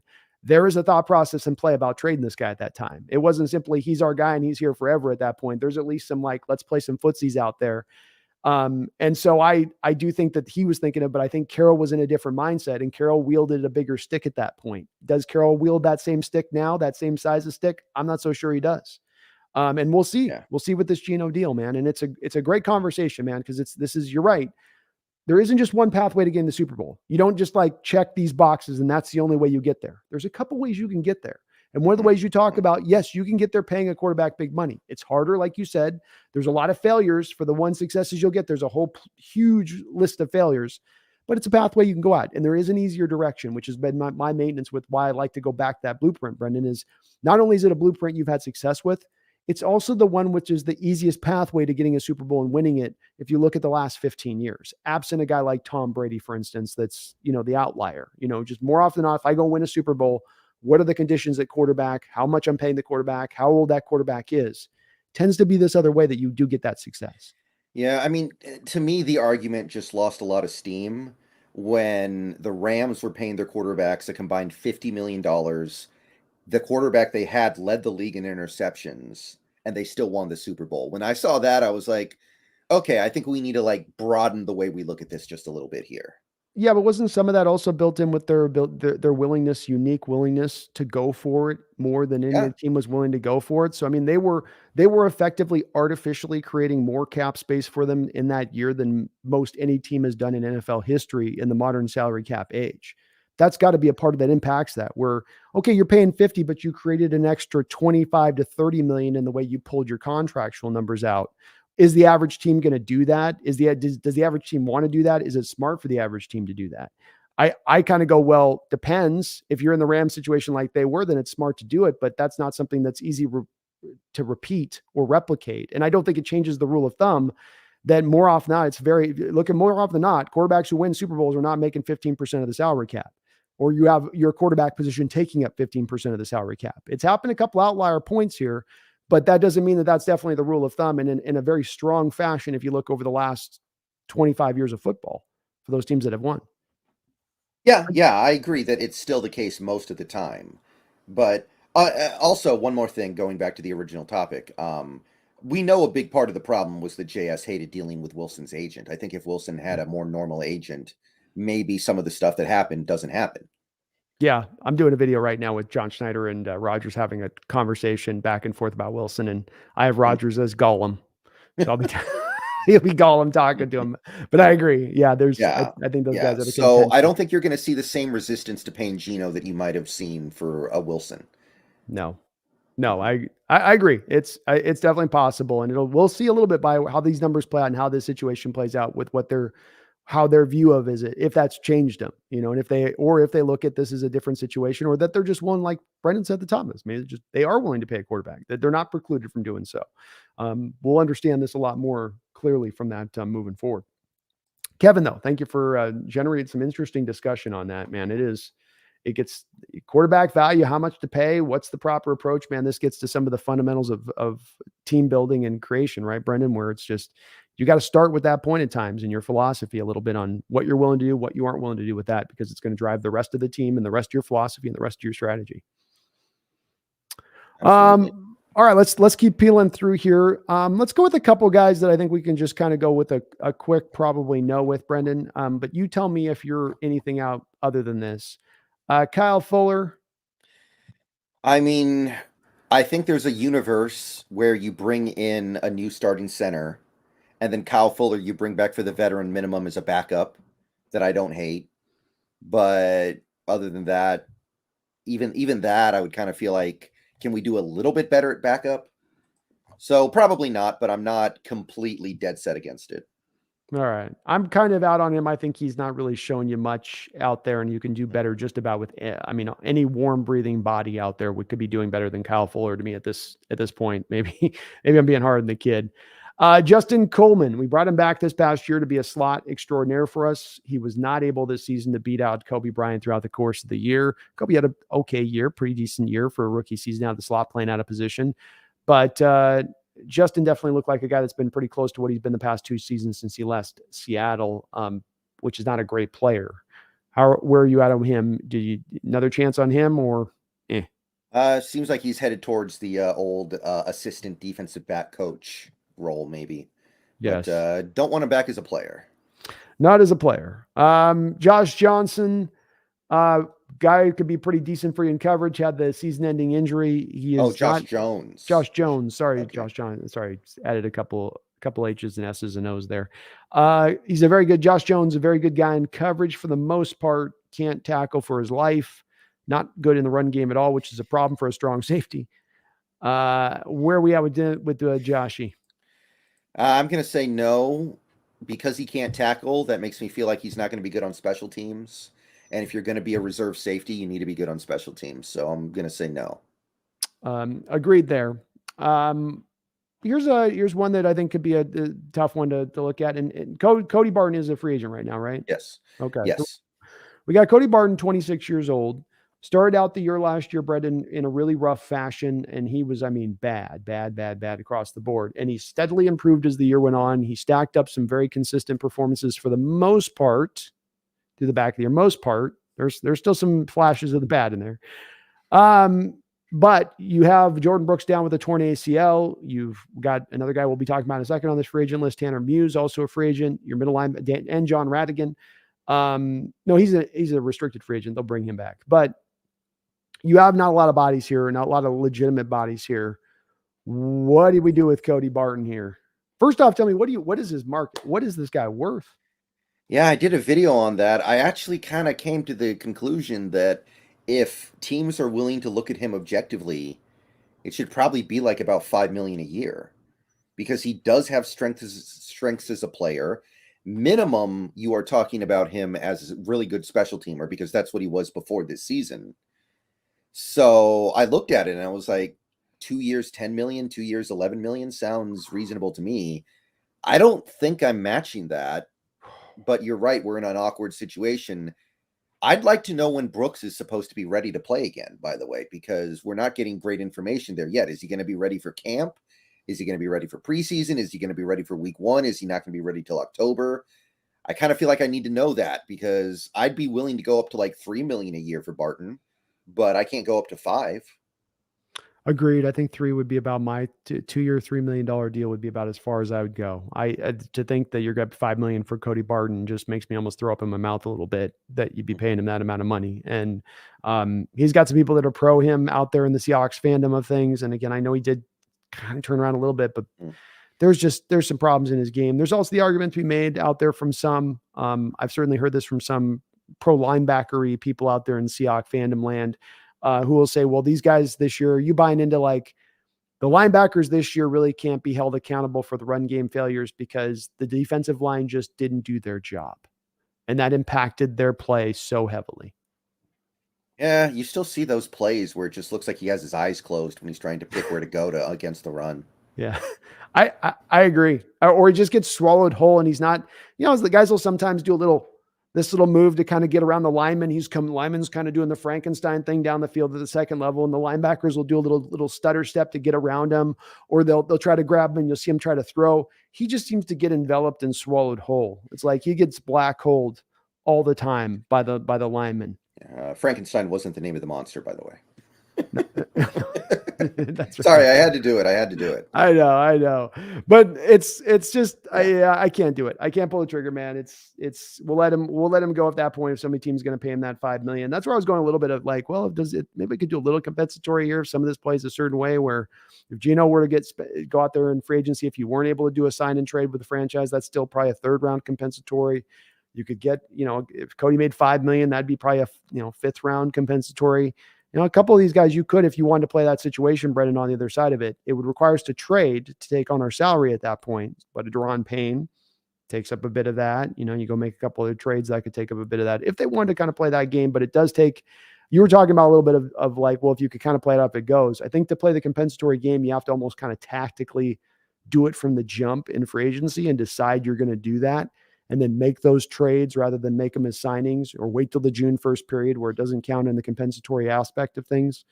But interesting little way if they wanted to maybe start to consider that, especially if they were unwilling, Brendon, to franchise Geno. If they're like, we don't want to do wrong by Geno or hold him over a franchise. So we don't have a market where anybody's going to trade for him. Nobody's willing to give us a second or third. So we're just going to let him go and then get the compensatory back on the other side of it. I don't think they're likely to do that because I think you're giving away assets almost for free there. But the team sometimes is team friendly. We got to acknowledge that too. They've had some team friendly shades to them in the past.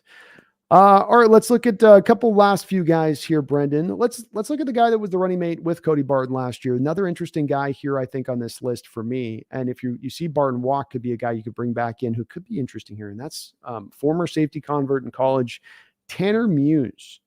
With the surface of this, Brendon, it's a no, but but he actually came in. He didn't play too bad for us last year, stepping in for Jordan Brooks, did he? Well, okay, we should talk about this for a second here because according to Field Goals, Tanner Muse is restricted. Okay. I know Spotrac says he's unrestricted, but to my knowledge, he's a restricted free agent. So that's basically, this makes things interesting. So when you have a restricted free agent, you can do one of four things. You can either not make them an offer, which means they just become unrestricted. You can do right of first refusal, which gives them a 1-year, $2.63 million contract they cannot decline unless another team comes in and tops the offer. And if they do that, they have to send you a pick back equivalent to the round that the player was selected in. So in Tanner Muse's case, he was a 3rd-round pick. That's the way to go then. Yeah. You can also do a 2nd-round tender, which is the same thing, except the team that signs him has to send you a 2nd-rounder, and the tender amount is $4.31 million. And then there's the 1st-round tender, which is the same thing, except it's a 1st-rounder, and it's $6.01 million. Yeah, I think especially if you're walking into this, Brendon, not looking at Cody Barton, like, let's just walk through it. He gets a $4.5 million, $5 million offer on a 2-year deal on the open market. You go, I don't want to do that. I do your 3rd-round tender because not only do I not want to pay the 2nd-round tender cost that you said at $4 million, but on top of that, I might get the bait might be a little more where I can get a team with a late 3rd-rounder going, okay, we'll go a late 3rd-rounder for a guy that could be, and look, something he showed in flash last year, which is going to be a growing skill in the NFL that's going to be more valued. And I don't know if it will be with Tanner this offseason, but I think you'd agree with this. He was really good in coverage last year as a linebacker. Yeah, he should have had the pick 6 on Mike White. Remember? He should have. Yes. And so can he be a sub role player on a defense somewhere else as a team that values him and says, if we just bring this guy out as a coverage linebacker in knowing passing situations, he gives us upper level play at that point for putting him in that kind of position. And he held up okay, relatively speaking, in the run game. He wasn't upper level or great, but he wasn't a complete vacuum cleaner in that other area. Worse than Barton. Not worse than Barton's, right? No worse than Barton in that realm of things. So, boy, that's the way to go there, Brendon. I would expect them to do that 3rd-round tender thing. That's $2.5 million is not much. You mentioned $1.5 million is the veteran minimum at that point. You're spending $1 million more now to get the insurance if Cody leaves with Jordan, knowing you already got to fill the other middle linebacker position. Smart way to go there. Yeah, and look, if somebody wants to offer him 1 year, $3 million, I'll take the 3rd-rounder. That's it. Good. Bingo. Right. It's one of those things like, hey, you're good either way. Like, okay, he's got some insurance, but if it's a 3rd-rounder at that point, you're going to get one of those. You'll get a Ivan Pace. I don't know if Jack Campbell would fall there, but maybe, you get Owen Popoe. There a lot of middle linebackers in this draft are going to reside right in that territory as far as where they're going to be drafted at. So you'll have a pick of a guy that'll be perfectly fine as a replacement in there at that point if they do it. And he'll be cheaper, by the way, at the 3rd-round value at that point. So good team building concept if they want to take that direction and approach with it.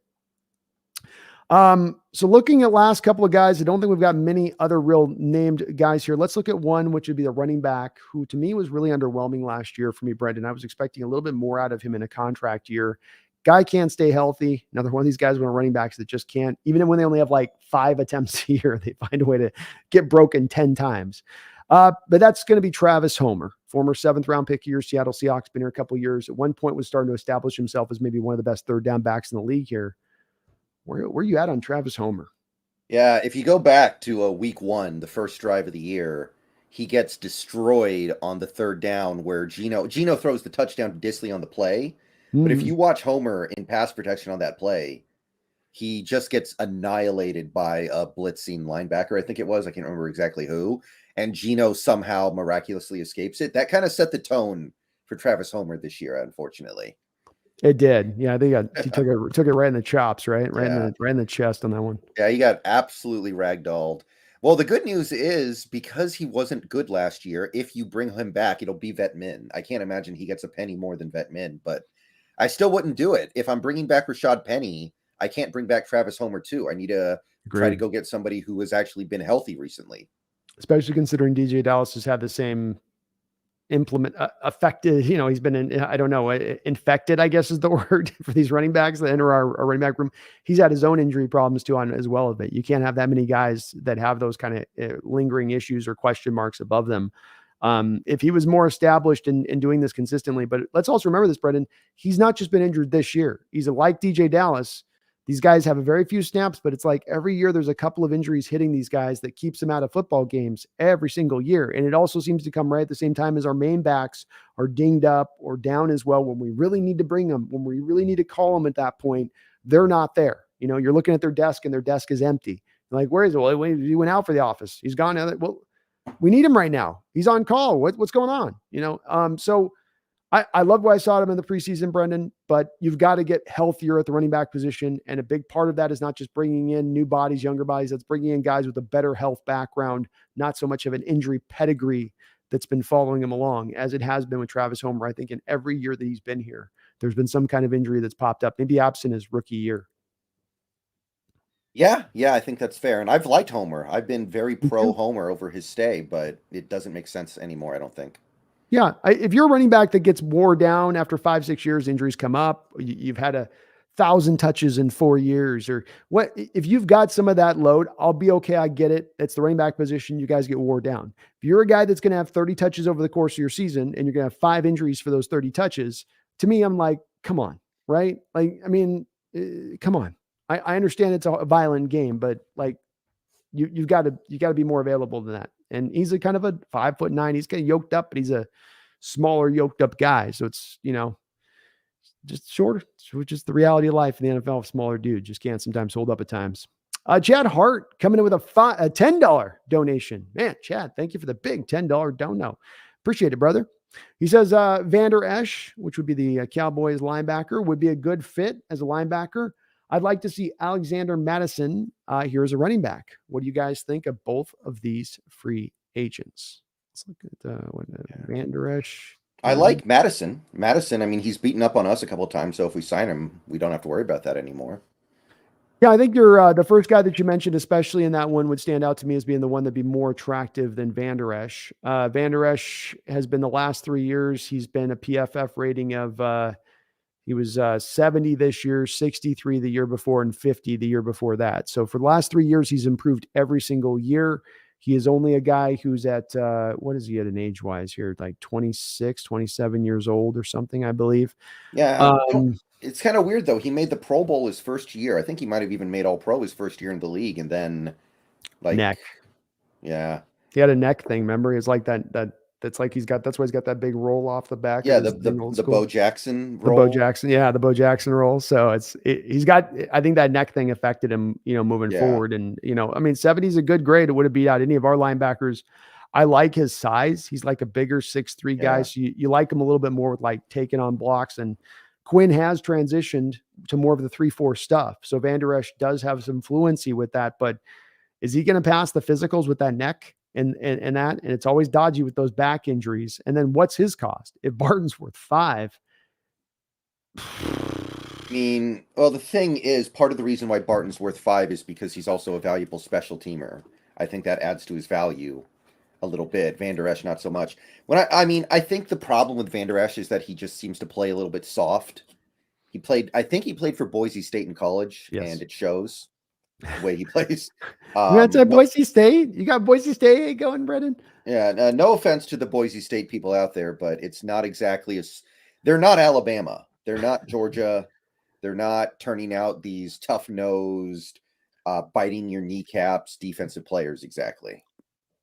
It's true. There hasn't been too many of them come through. Wasn't it Marcus Lawrence? Wasn't he Boise Was State? he? I'm not sure. I didn't think so, but maybe you're right. But yeah, he hasn't blown me away, Chad. I think, like Brendan said, his first year was really the year he was popping. You're like, ooh, this guy's going to be something. I think he's kind of been rebuilding himself back up a little bit. If you're bringing in Van Der Esch versus Barton versus Brooks, that's an improvement. He can do stuff in coverage as well. And I like the size that he brings, which you are a little undersized at the middle linebackers. It stands as it is. And he's not old. So he is just kind of theoretically kind of getting into his prime. But you're probably looking at like a 4-year, $24 million deal to sign him with what he had last year as his play, somewhere in that neighborhood, 3 years, 18 million, maybe. I don't want to spend that money with where we're at with the cap and how much money we do have to spend. And again, especially because I think there's going to be some worries with his neck. Now, Madison's a hammer. And what do you need for Walker? Would you agree on this, Brendan? What we need for Walker right now, beyond bringing back Penny, which I'd love to see, you need a guy that can be the hammer to his lightning, who could the thunder to his lightning, right? The guy that can be the short yardage back, who can carry guys, and like the Lions have done, right? The Lions have done. They get DeAndre Swift, who's fits his name. He's the Swift guy. He's the big play guy for him. And then they've got what's his name? The former Packer running back down there, Jamal Williams, who's getting 20 touchdowns a season. It's just their short yardage specialist, extraordinaire. Yeah. By the way, also a free agent this offseason, and I've always liked him. Just going to put that out there. How can you not like hard runners, Brendan? How can you not like guys that run with like every carry's their last carry? You know what I mean? Like that they have that kind of fire in them, and he runs that way. They might not be the most talented, but they're going to give you their heart and soul on every single give. And Madison gives you a little bit more juice than those guys. He's got a little bit of explosiveness to him, I think, and a little bit more of an ability to really kind of actually give you a 100-yard game here and there when you need to call upon him to do. But he'd be a good addition. I think he's had a couple 100-yard games against the Seahawks. Yeah, he's given it to us, Brendan. he's definitely given it to us on a couple of occasions. So yeah, I like Madison a lot. I probably prefer him a little bit more over that Chad. And I don't think he'll cost a lot, but he might command a couple million more than Penny. It might be like a $5 million a year for Madison or something like that. Somewhere in that neighborhood. We'll be looking at that a little closer, Chad, as we go forward. We'll be doing the free agent preview shows coming up, and me and Brendan will do more research on that stuff to get a little bit better idea of where these backs are going to be at and what their cost is going to be. But he'll be valued. I think the NFL likes Madison a lot out there. And then we'll look at it like Dalvin Cook kind of took some carries just because he hasn't gotten the carries or haven't been able to unseat Dalvin Cook. That doesn't mean Madison isn't still a fairly talented guy, reasonably talented guy. Right. We'll see. Thank you though, Chad, for the $10 donation. I love your ideas on that. Van Der Esch would be an improvement. Can't deny that. Byron D with a $2 donation says, would Steve Avila be a good pick in later round? I don't get the impression he'll be available in the later rounds. I think he's probably at least a top 140 guy. I'm going to make the guess that Byron D means this is the 20th pick in the first round. You think he's going to be that high? I didn't think Steve Avila was going to go that high. I think Byron D's question is that. I think he's going to go that high, but I think his question, he was missing a couple words there, I think, which was, do you think be a good pick in the later first round? Like the later. Yeah, I would not go that high for Avila. No, the only interior offensive lineman I would reach for with the 20th pick in the first round, Byron, would be John Schmitz. Because he's far and away the best center in this draft, and he's better than Avila is as a guard or a center. Avila gives you a legit versatility like few guys in this draft do, with being able to play guard and center and probably play left, right guard at that. He can probably play both. He wasn't tremendously exciting to me on tape, though, all around. He's a big body. He's got NFL size to him, certainly. NFL strength to him, certainly. But there's not anything super really impressive for me that outside of second round, and even in second round, honestly, Brendan, I kind of have more like a third round grade, but I'm pushing him up in the second round because he had such a good Senior Bowl, and so many people are kind of in love with him, but I've yet to be really kind of blown away by him. He's okay. By the way, if Schmitz has a good combine, I don't even think it's going to be a reach at 20. No, I don't think it's a reach right now, to be honest with you. It's not a reach because, and this is going to, Brendon, it's going to be the hard thing that honestly you're going to be dealing with your chat as well as we go through this. I've already kind of felt the tentacles of it. And it's people like kind of having to make their peace with some of these picks and where they're going to be in this draft, and understanding that to some people they're going to look at and feel like very much reaches at times. But a lot of the picks this draft are going to be driven by the fact that draft's a week, and it's going to move things in a weird direction at times, like taking a John Schmitz at 20, absent whatever performance he has at the combine, because he's a safe player in a combine full of question marks. And Mhm. that's just, it's going to drive it in that way, Brendon. Can you see how it doesn't? I mean, or do you think I'm off on that? No, no, I am starting to think that Schmitz is going to be a first round pick, and when I say first round, I don't mean late first round, and I do think that he has established himself as being head and shoulders above any other center. Yeah, I agree. It is where it is on that. So it will be interior linemen are going to do well in this draft, Brendon. They get to go all about a round higher than they should go because Mhm. of the dearth of them that's available. And Yeah. you know, We'll but we'll talk about this in a few weeks when we get to the draft shows, but you're gonna have to sell me on Osiris Torrance because I don't really get it there. I got to be honest. I'm not in on either. Mm. Avila, you know what? It's funny you mentioned Torrance, because it's like Avila and Torrance. It's like the same kind of stuff's going on with both of them. Like they're both big, right? They're both kind of meaty looking NFL looking body guys. But you watch the tape with them and you're just like, okay, they're just kind of battering around there in the phone booth with the guys. If we're going to start looking at these interior linemen and talk about them as movement, I mean, did you see anything in Osiris Torrance that showed you that he could pull across space, get out in front, get to the second level? Right. I saw none of that. I don't see any of that in his game. And I Mhm. go, okay, well, he's talented, but what, how does this fit in our offense? Yeah, I mean Torrance is gonna probably end up playing right guard. I'm not spending a first round pick on a right guard. There's no way. No, there's no way I would even either. And though I would go with Schmitz to the second, whether it's Avila or Torrance, I'll go second round. And quite honestly, Brendon, like I said, it's with Avila and Torrance, same thing. It's really probably early third round grade guys that Mhm. go in the second round, and you take them and you go, okay, but you're not getting what you think you should be getting at that point in the second round. Right. You know, so I'm not going to say on that one. It's and he struggled in Senior Bowl week. He struggled with pass protection stuff. Torrance did. Like he was strong in certain realms, but then he was struggling and that just fits up to the fact he can't move his damn feet. He's so big, Brendon, that he just can't. It's all just slow moving, kind of like an iceberg kind of out there. Yeah, exactly. That's my big thing. Yeah, which doesn't. I mean, second round for an iceberg. You know, I want to dance. I want a dancing bear, not an iceberg at second round. You know what I mean? Right. So can't sign up, but love it. Thank you, Byron D, for the donation, man. And Avila is, look, he's at least one of the safer guards in the draft, considering it's a draft with not very many safe guard prospects. So he provides you at least, I guess, a little floor there, if anything, but not much of a ceiling. Kevin Mullen with another $5 donation. Kevin, thank you again for all the donations tonight on the channel, man. I really do appreciate you and salute you, sir. He says, fun fact, Seattle spent $96 million on our defense. Philadelphia, $102 million. San Francisco, $110 million. Our ROI is not so great. And these teams have the majority of their money on the defensive line. Yeah, I mean, this is kind of what happens when your most expensive defensive player plays 15 plays and then has a fluke injury, right? It is indeed.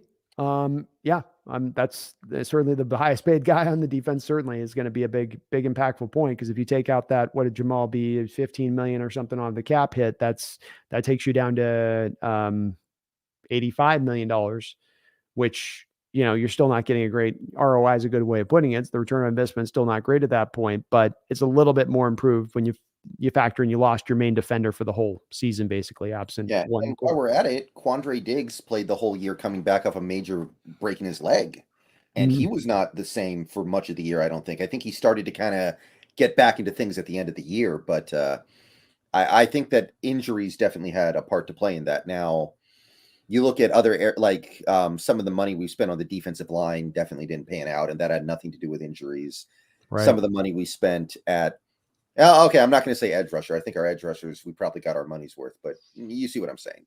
I do. No, it's Quinn Jefferson, Puna Ford, Al Woods was okay in there, but there was one other guy I was trying to think of that I'm forgetting on, but yeah, it's the truth. I think too, Kevin, this is where I've fallen a little bit in your statement of this is why when people tell me that simply the defensive fix is all going to come from us just adding talent and that will fix all of the issues that we've had defensively over the last 3 or 4 years.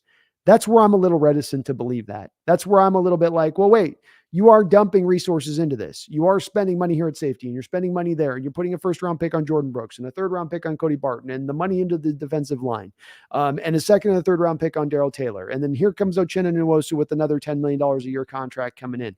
Like you are putting something on that defense. And it's a matter of just like burying more resources into the defense solely. And that's the only fix. I don't quite fully buy into that being, it will help. It's a big part of this. Don't get me wrong. But there's also a big part of this that has to go with getting better efficiently, better from a coaching standpoint defensively to put these guys in better positions to succeed too. Is that a fair enough statement from your standpoint?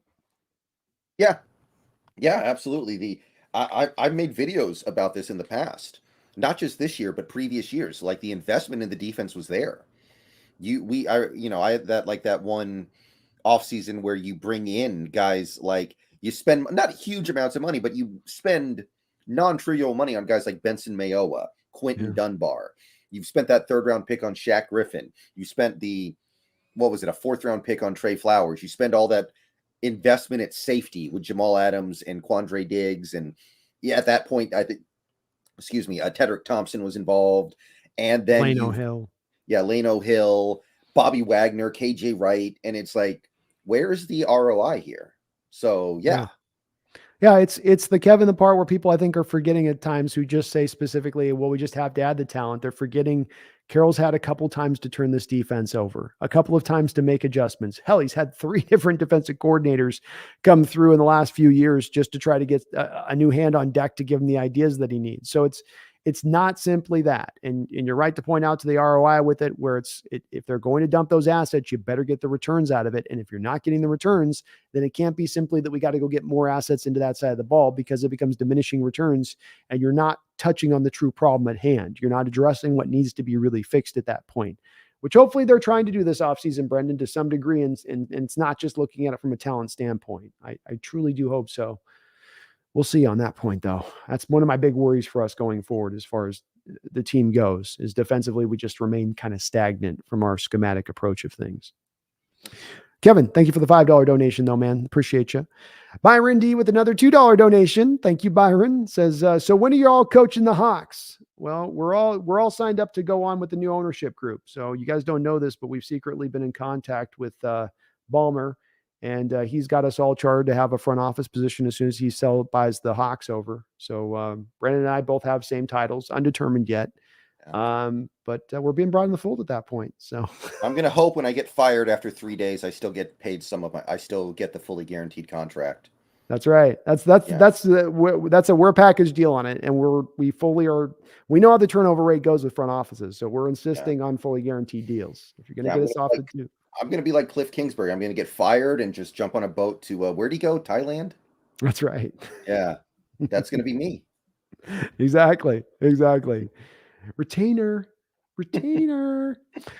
I thought Hackett was going to do that, by the way. I was shocked he jumped right back into the NFL with that Jets job.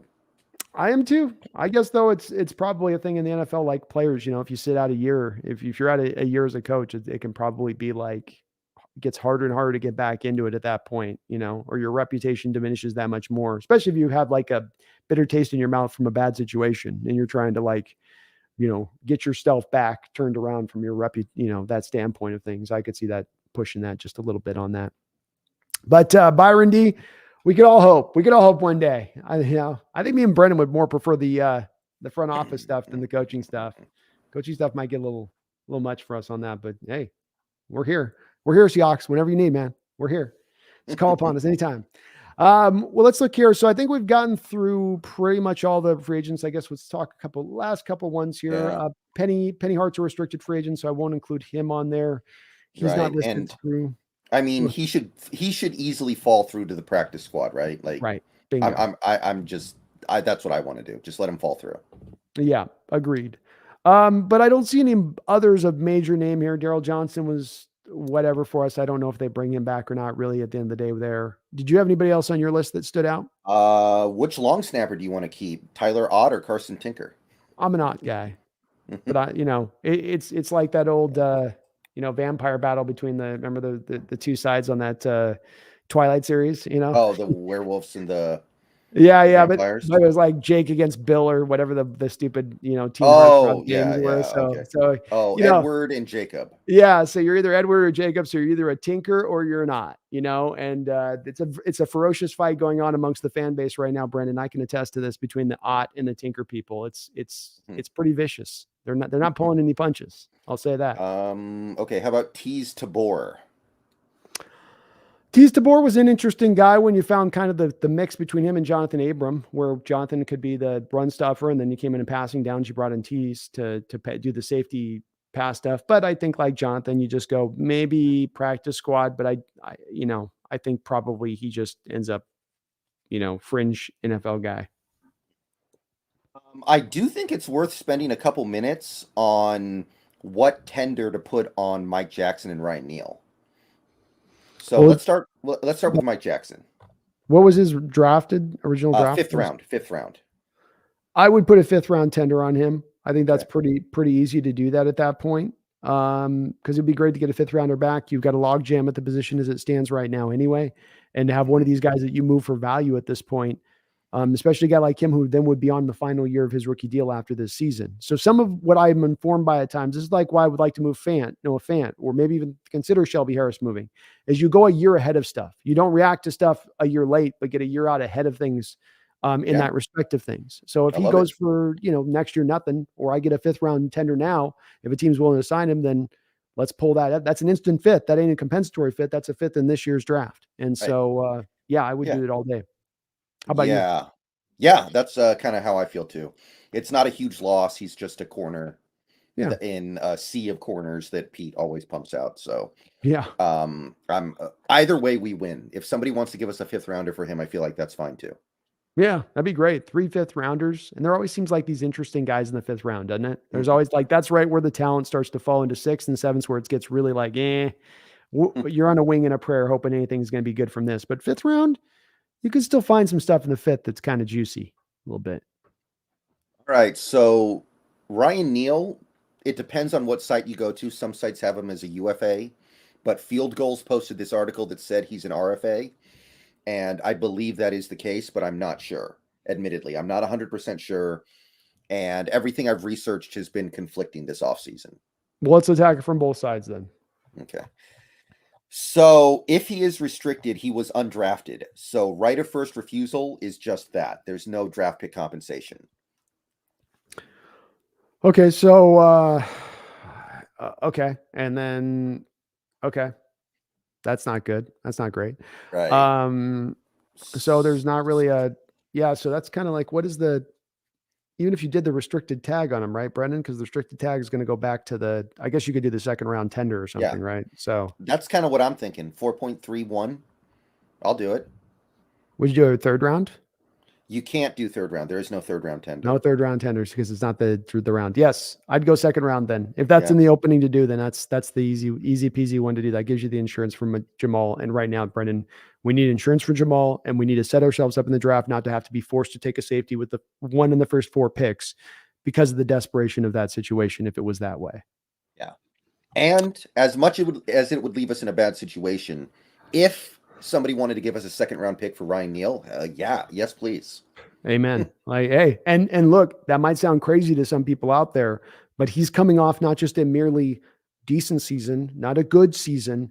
He's coming off an outstanding season at the strong safety position where he was one of the best strong safeties in the entire sport. Yeah, he made PFF's All-Pro team. He did. So as much as that might seem like, oh, there's no way that could ever, no, it's maybe not likely, but is it possible? It's possible. If somebody looks at that tape last year and jumps out of the way, especially again, because he was good in both respects. He wasn't like the one-trick pony from the strong safety. He was good against the run, and he was really good against the pass, which is going to appeal to those teams out there, especially running the Fangio stuff. They go, okay, well, he can do some of that hyper-athletic safety stuff that we need in this defense as well. So, that would be the way it goes. All right, let's look at him as a free agent.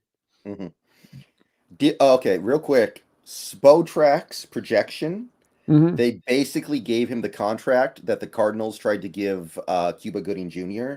when midway through Jerry Maguire. It was like literally 1 year, 1.3 million or something. Yeah.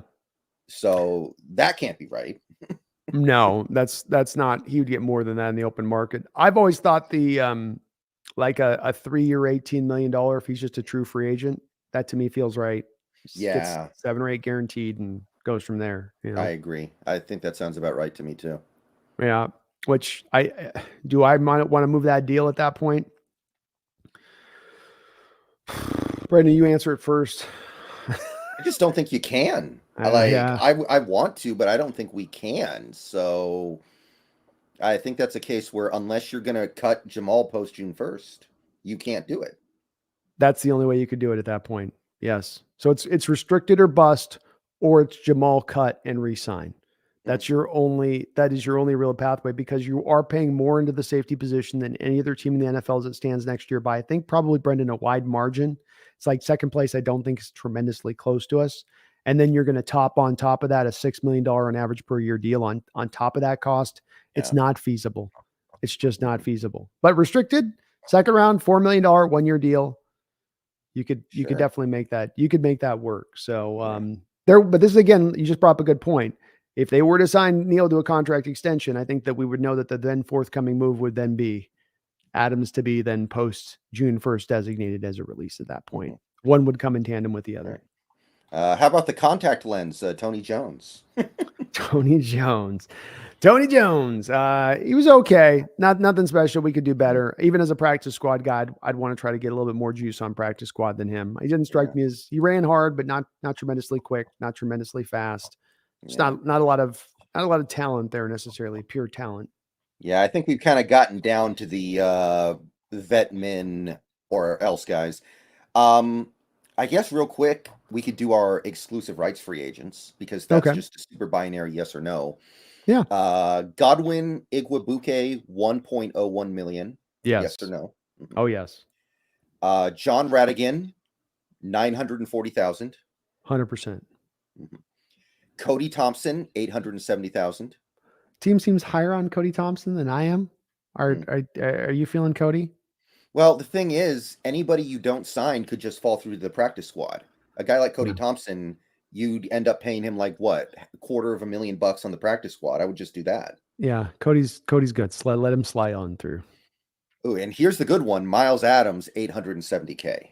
All day long. I'm very Yeah, high on Miles Adams moving into the future. He had the good. I was doing again just doing some research on the PFF scores on this, Brendan. Miles Adams had your what was it on this? He was your fourth best. He had the fourth best pass rushing grade on the entire team with a Hmm. minimum of 100 snaps or a minimum of 50 snaps. He had over 100, but a minimum of 50 snaps this year. I just looked at the gauge of that. He Hmm. was your number fourth best pass rusher on that list of guys. So Hmm. very excited about him moving on into the future. Yeah. By the way, I actually think Radigan could fall through to the practice squad if you don't tender him because he hasn't really played in the NFL yet. I just think that the thing with that is that your middle linebacker right now position has nobody there.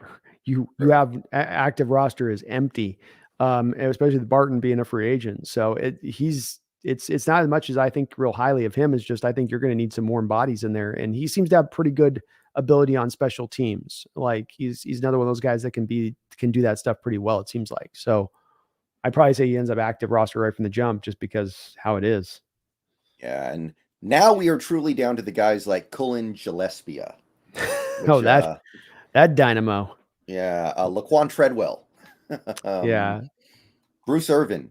Yeah, so we've kind of gotten down to the bottom here, and there's not much to discuss, but I think we did a pretty good job. I think we ran it down real nice.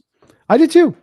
We're definitely a couple of these guys willing to bring back into the fold. It's everything's got to be at the right price. We're not in a go for a moment where any of these guys we're going to have to feel like we're over the barrel on. It's got to make sense for the team at this point, Brendan. I do think you and I are both still in that patient approach of this. Of we'd like this to be a contending season next season. We can certainly see the path of how this can take 2 years to kind of get there. And if that's the case on this a little bit, then you need to be patient in your approach and patient in the signings and not get yourself pressing too hard for a sake of desperation, Brendan, or the sake of the worry of missing out, I guess, a little bit.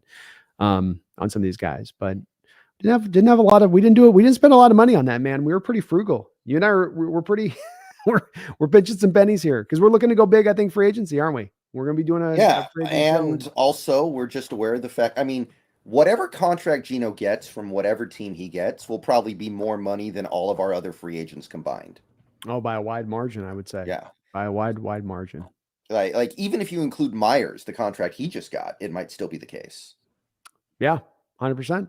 I think he's gonna command a lot. If he gets the open market, he's 35 on up at that point. And I think very much why his team is at 40 is that they understand the open market would be willing to pay 40 if he was out there. You know, they didn't just go to a little bit over the franchise tag. They went well over from what we're hearing on their camp. And I think that's indicative of that. Usually agents don't do that kind of thing blindly. They're doing it because they're basing off what they're hearing from league circles about what people would be willing to get. And it's that desperation you come back to at the quarterback position and that need out there this offseason from so many teams. Yeah, I'm telling you, the Giants are going to do us in. The Giants are going to give Daniel Jones like 40 million or a little bit less, and it's going to do us all in. And these teams keep thinking, man, they keep thinking they have to do it when they're in this position to sign these guys, that if they don't do it, they're in hell. And just Daniel Jones, I know that there's excuses you can make for the guy and all that, but to be paying him $37 million at this point, to me is just, they're going to regret that contract as so many of these teams regret these contracts. So many have, Brendon, so many. And that's the thing people will get lost on, I think, at times with the just pay Gino. It's like, how many of these big contracts are teams looking back on and going, this was really not the right way to go? Are the Vikings going to get to the end of this Kirk Cousins thing and say, you know what, over a 5-year span, we should have paid Kirk Cousins. The $215 million we spent Kirk Cousins was the right way to go. We got our return from investment on that. And I just think you go over and over and over, and it's a no, no, no, no. And then you get yes, no, no, no, and a yes, and a no, no. Why lean that way? Why go that direction? And I think the Giants are doing it because what if they don't, Brendon, right? You don't do Daniel Jones. What's your other move? Who is the guy that you're bringing in there for Daboll at that point? Because you're not getting him in the draft where they're picking, right? So desperation, man, it ends up driving these situations rather than being the forward thinking, right? Rather than like being a step ahead in your approach, which so many of these teams just, it's reactionary rather than being proactive. That's the nice part about our Hawks here though, man. We get to be proactive because of the options. Giants don't have the options. We got the options because we're still sitting at 5. We could pull the Richardson ripcord and call it a day if we really wanted to go that route with it. Sure. Another donation here from Corey Olson. Thank you, Corey. Hope you're doing well tonight. I appreciate the donation, brother. He says, I know it's off topic, but how would you guys feel about Levis at 5? Who will be a better at the pro level, him or Richardson? You know, I'm still on the Levis train. I still like him. I still think he's going to be a good pro. Apparently he actually, did you hear the thing they're talking about this week about how he got accepted into, I think it was Harvard? Oh my God, really? So really smart on top of all the other stuff. He's got this great arm, mobility, good runner. There are some things that he needs to learn, but I like him. I continue to like Will Levis a lot. Something was holding me back from the Richardson thing. It's like, I don't need you to be amazing in college, but I need you to not be terrible in college. And Richardson was, like, you look at his college career, he wasn't just okay. No, he sucked. His completion percentage was like 52% or something. So I admit that he could get to a point where he's a great quarterback, but man, I'm just not sure I'm willing to bet a top 5 pick on it. Yeah, Corey, I fall in line pretty closely with Brendon on this one. Levis is a guy going back for a year now that I've been pretty hot to trot on, and I'm certainly not going to bail at this point in time as the star starts to rise to its highest point as it's been throughout that time period of kind of trying to bump him up. Everything Brendon said about him is where I fall with him. He's right there with Stroud as far as the 1-2 with me on this. They're both pretty close to me as far as how I look at them in this draft for different reasons. When it comes to Richardson, I am high on Richardson, but Corey, I'm high on him in the respect of, again, you draft him, you're going to have to wait 2 years to see what you got. And it's very hard for franchises to do that. Look at how the Niners in the first 2 years of Trey Lance's career in that fan base are absolutely just about to have an internal civil war over whether or not this guy can be the possible guy moving into the future. Fans just don't have the patience to let these guys ride on the bench and develop the time he needs. Part of why Brendon's not getting that great year of tape from Richardson that he's looking for, that he would like to see to be able to feel comfortable in saying this guy's going to be this at the next level, is because Richardson left a year early. He needed to go back that year at college. He needed to go back and play that year. I'm making a bit of my assessment as the guesswork to say, okay, I can see him 4 steps ahead down the line, and this is where I see him going. But I will admit it is fully guesswork. I'm not basing it on more than what I'm seeing from his base physical ability and how he throws the football and his mechanics being pretty clean, and then him being what he is as far as a runner with the football and how that fits to the modern designs so very well. But you got to give Richardson 2 years. He's not going to be ready out the gate. And if we're taking him at 5, that is a little high for me. But as many people have said as well, Brendan, when it comes to taking a quarterback at 5, any of these guys, absent Bryce Young, who I'm really not wanting to take at number 5, you're not going to be at this spot again. You're not going to be up this high again, probably, to pick a quarterback this high. So there's certainly a good argument to be made that you strike while the iron's hot, and it's not going to be this hot again moving into the future. So if you took Richardson, waited the 2 years, I'm good with it, Corey. But I do think Levis is going to be the better pro. I agree.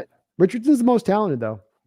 Most purely talented quarterback in this draft, but yeah, I don't know. It's hard, man. It's that 2 years out. 2 years out. It's tough. Malik Willis was the most talented quarterback in the draft last year. And at this rate, I don't know if he's even going to be in the league in a few months. It's very, very true. It's very, very true. Talent is just unrealized and unrealized potential. And unrealized potential, as I once heard in pro football, gets you fired faster than anything else. So I wouldn't want to be the GM pulling that trigger at top 10. I'll say that. It's easy for me to say I'd take him a top 5, but I certainly would be just a little bit like, ooh, hopefully he's there. We'll see. But he's exciting, man. He's a fun guy. And again, I maintain, Brendan, you buy he's going in the top 10? I think so. Yeah. It does feel right, so. doesn't it? Yeah. It does feel right.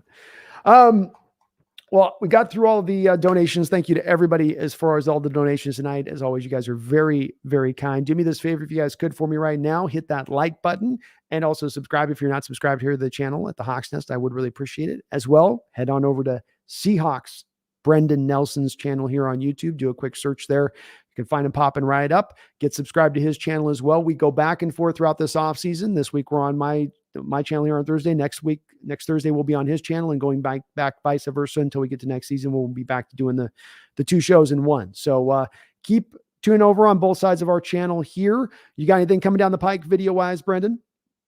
I'm going to wrap up my look at free agents in the next couple of days here. I've had a whole video series looking at the assorted free agents at each position.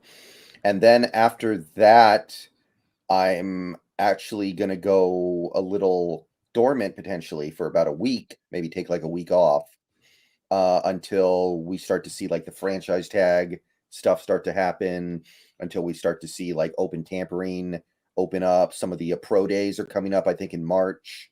So there's some stuff coming. But once you push all the free agency stuff out there, you're just kind of sitting there waiting for free agency to happen.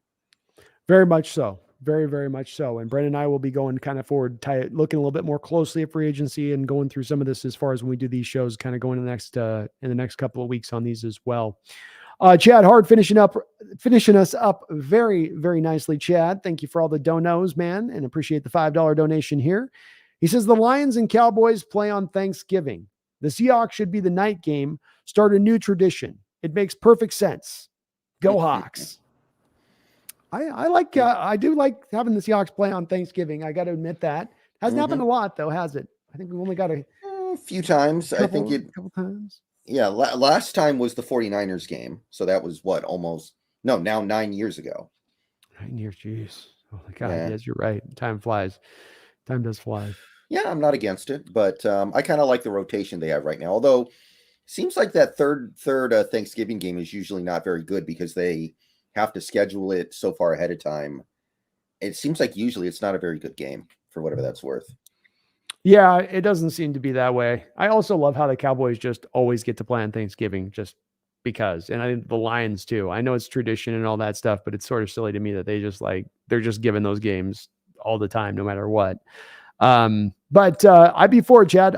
Nothing makes Thanksgiving Bill better than a night game. You go through all the great day, family, get your food, get your dessert, and then you got your game. Like that's a pretty good day as far as a Thanksgiving goes. So we'll get back there, I'm sure. 9 years. Hell, we've got to be, by the sheer law of odds, within the next 2 to 3 years back in it, right, Brendan? I mean, we're about due at that point, huh? So Yeah, especially if we have a team expected to be good, right? that's right. That's right. What do we play next week? Who are we in through the NFC next year? Or is it the NFC East? Well, it would have to be. Is it the East? No, I think we did the East in 2020. Who did we do in 2019? So we 2019, I believe, was the South, but we so did we the South this year. North next year then. We got the Packer Lion or Packer Lion. No, we did them in. Okay, you're right. It is the East because we did the North in 2021. Right. There we go. Yeah. So we got the East open. So yeah, maybe we don't get maybe we get the Thanksgiving game this year. You never know. Yeah. Maybe if we're playing the Cowboys, it's possible. So Yeah. we'll see on that one, Chad. Maybe your dream will be hit yet. Brendon, but as we finish up today, I'm going to throw you one little curveball here at the end. And Chad, thank you for that donation, man. Give me one bold prediction for your Seahawks this offseason that you're feeling in your gut right now. I think they're going to do this. What are let me think here. Bold prediction. Be anything. It can be anything on the board. Player move, future move, wherever you're at, wherever you could see with it, but just what would be the one thing you're thinking, you're feeling kind of like, I think they're going to do this. Ooh, that's interesting. Bold. I really do think that the team is going to do something a little braver than typical in free agency. Okay. So I'm going to say we make, in terms of money, the biggest free agent signing we've made since Sidney Rice. That's a big, bold. I love it, Brendon. That's a bold one because they don't spend money. Like you said, they've been very frugal in this respect. So that'd be a big, bold move for them to make. I got mine for you. We package our 2 second rounders to move up into the first. Okay. That's my big, bold move for my 3 first round picks. Three first round. Your Seahawks end up with 3 first round picks this year. That's my big, bold one right there. Big, bold. Okay. Well, Brendon, thank you for hanging on with me here. We had 2 hours and 35 minutes. Got, I think, over 300 people in here at one point or another. So thank you to everybody jumping on in. Really do appreciate it. Thank you as well, Brendon, for doing this every week. I love doing this with you on the BNB show. So we will be back on Brendon's channel next Thursday, 7:00 Pacific Standard Time over on his angle of things. But thank you so much again. Appreciate you coming on in here. Please do get subscribed over to Brendon's channel. Right in the off season, Brendon's about to take a break pretty soon here, but you know what? He still doesn't want you to forget, and I don't want you to forget either here. Okay. Just because you're heading in the off season, just because you're starting to think about baseball. Okay. Yeah. The Mariners are going to be great. All right. I get it, but you don't need to be forgetting here. We're a team that's on the precipice of a Super Bowl run. Don't know if it's going to be next year. Don't know if it's going to be the year after that, but you're going to be wanting to cover this team. You're going to be wanting to watch this team. You're going to be wanting to remember about this team. That they're going to be good really soon, and could be potentially great. So keep it at the forefront. Don't you forget. Don't you ever forget. Go Hawks. Go Hawks.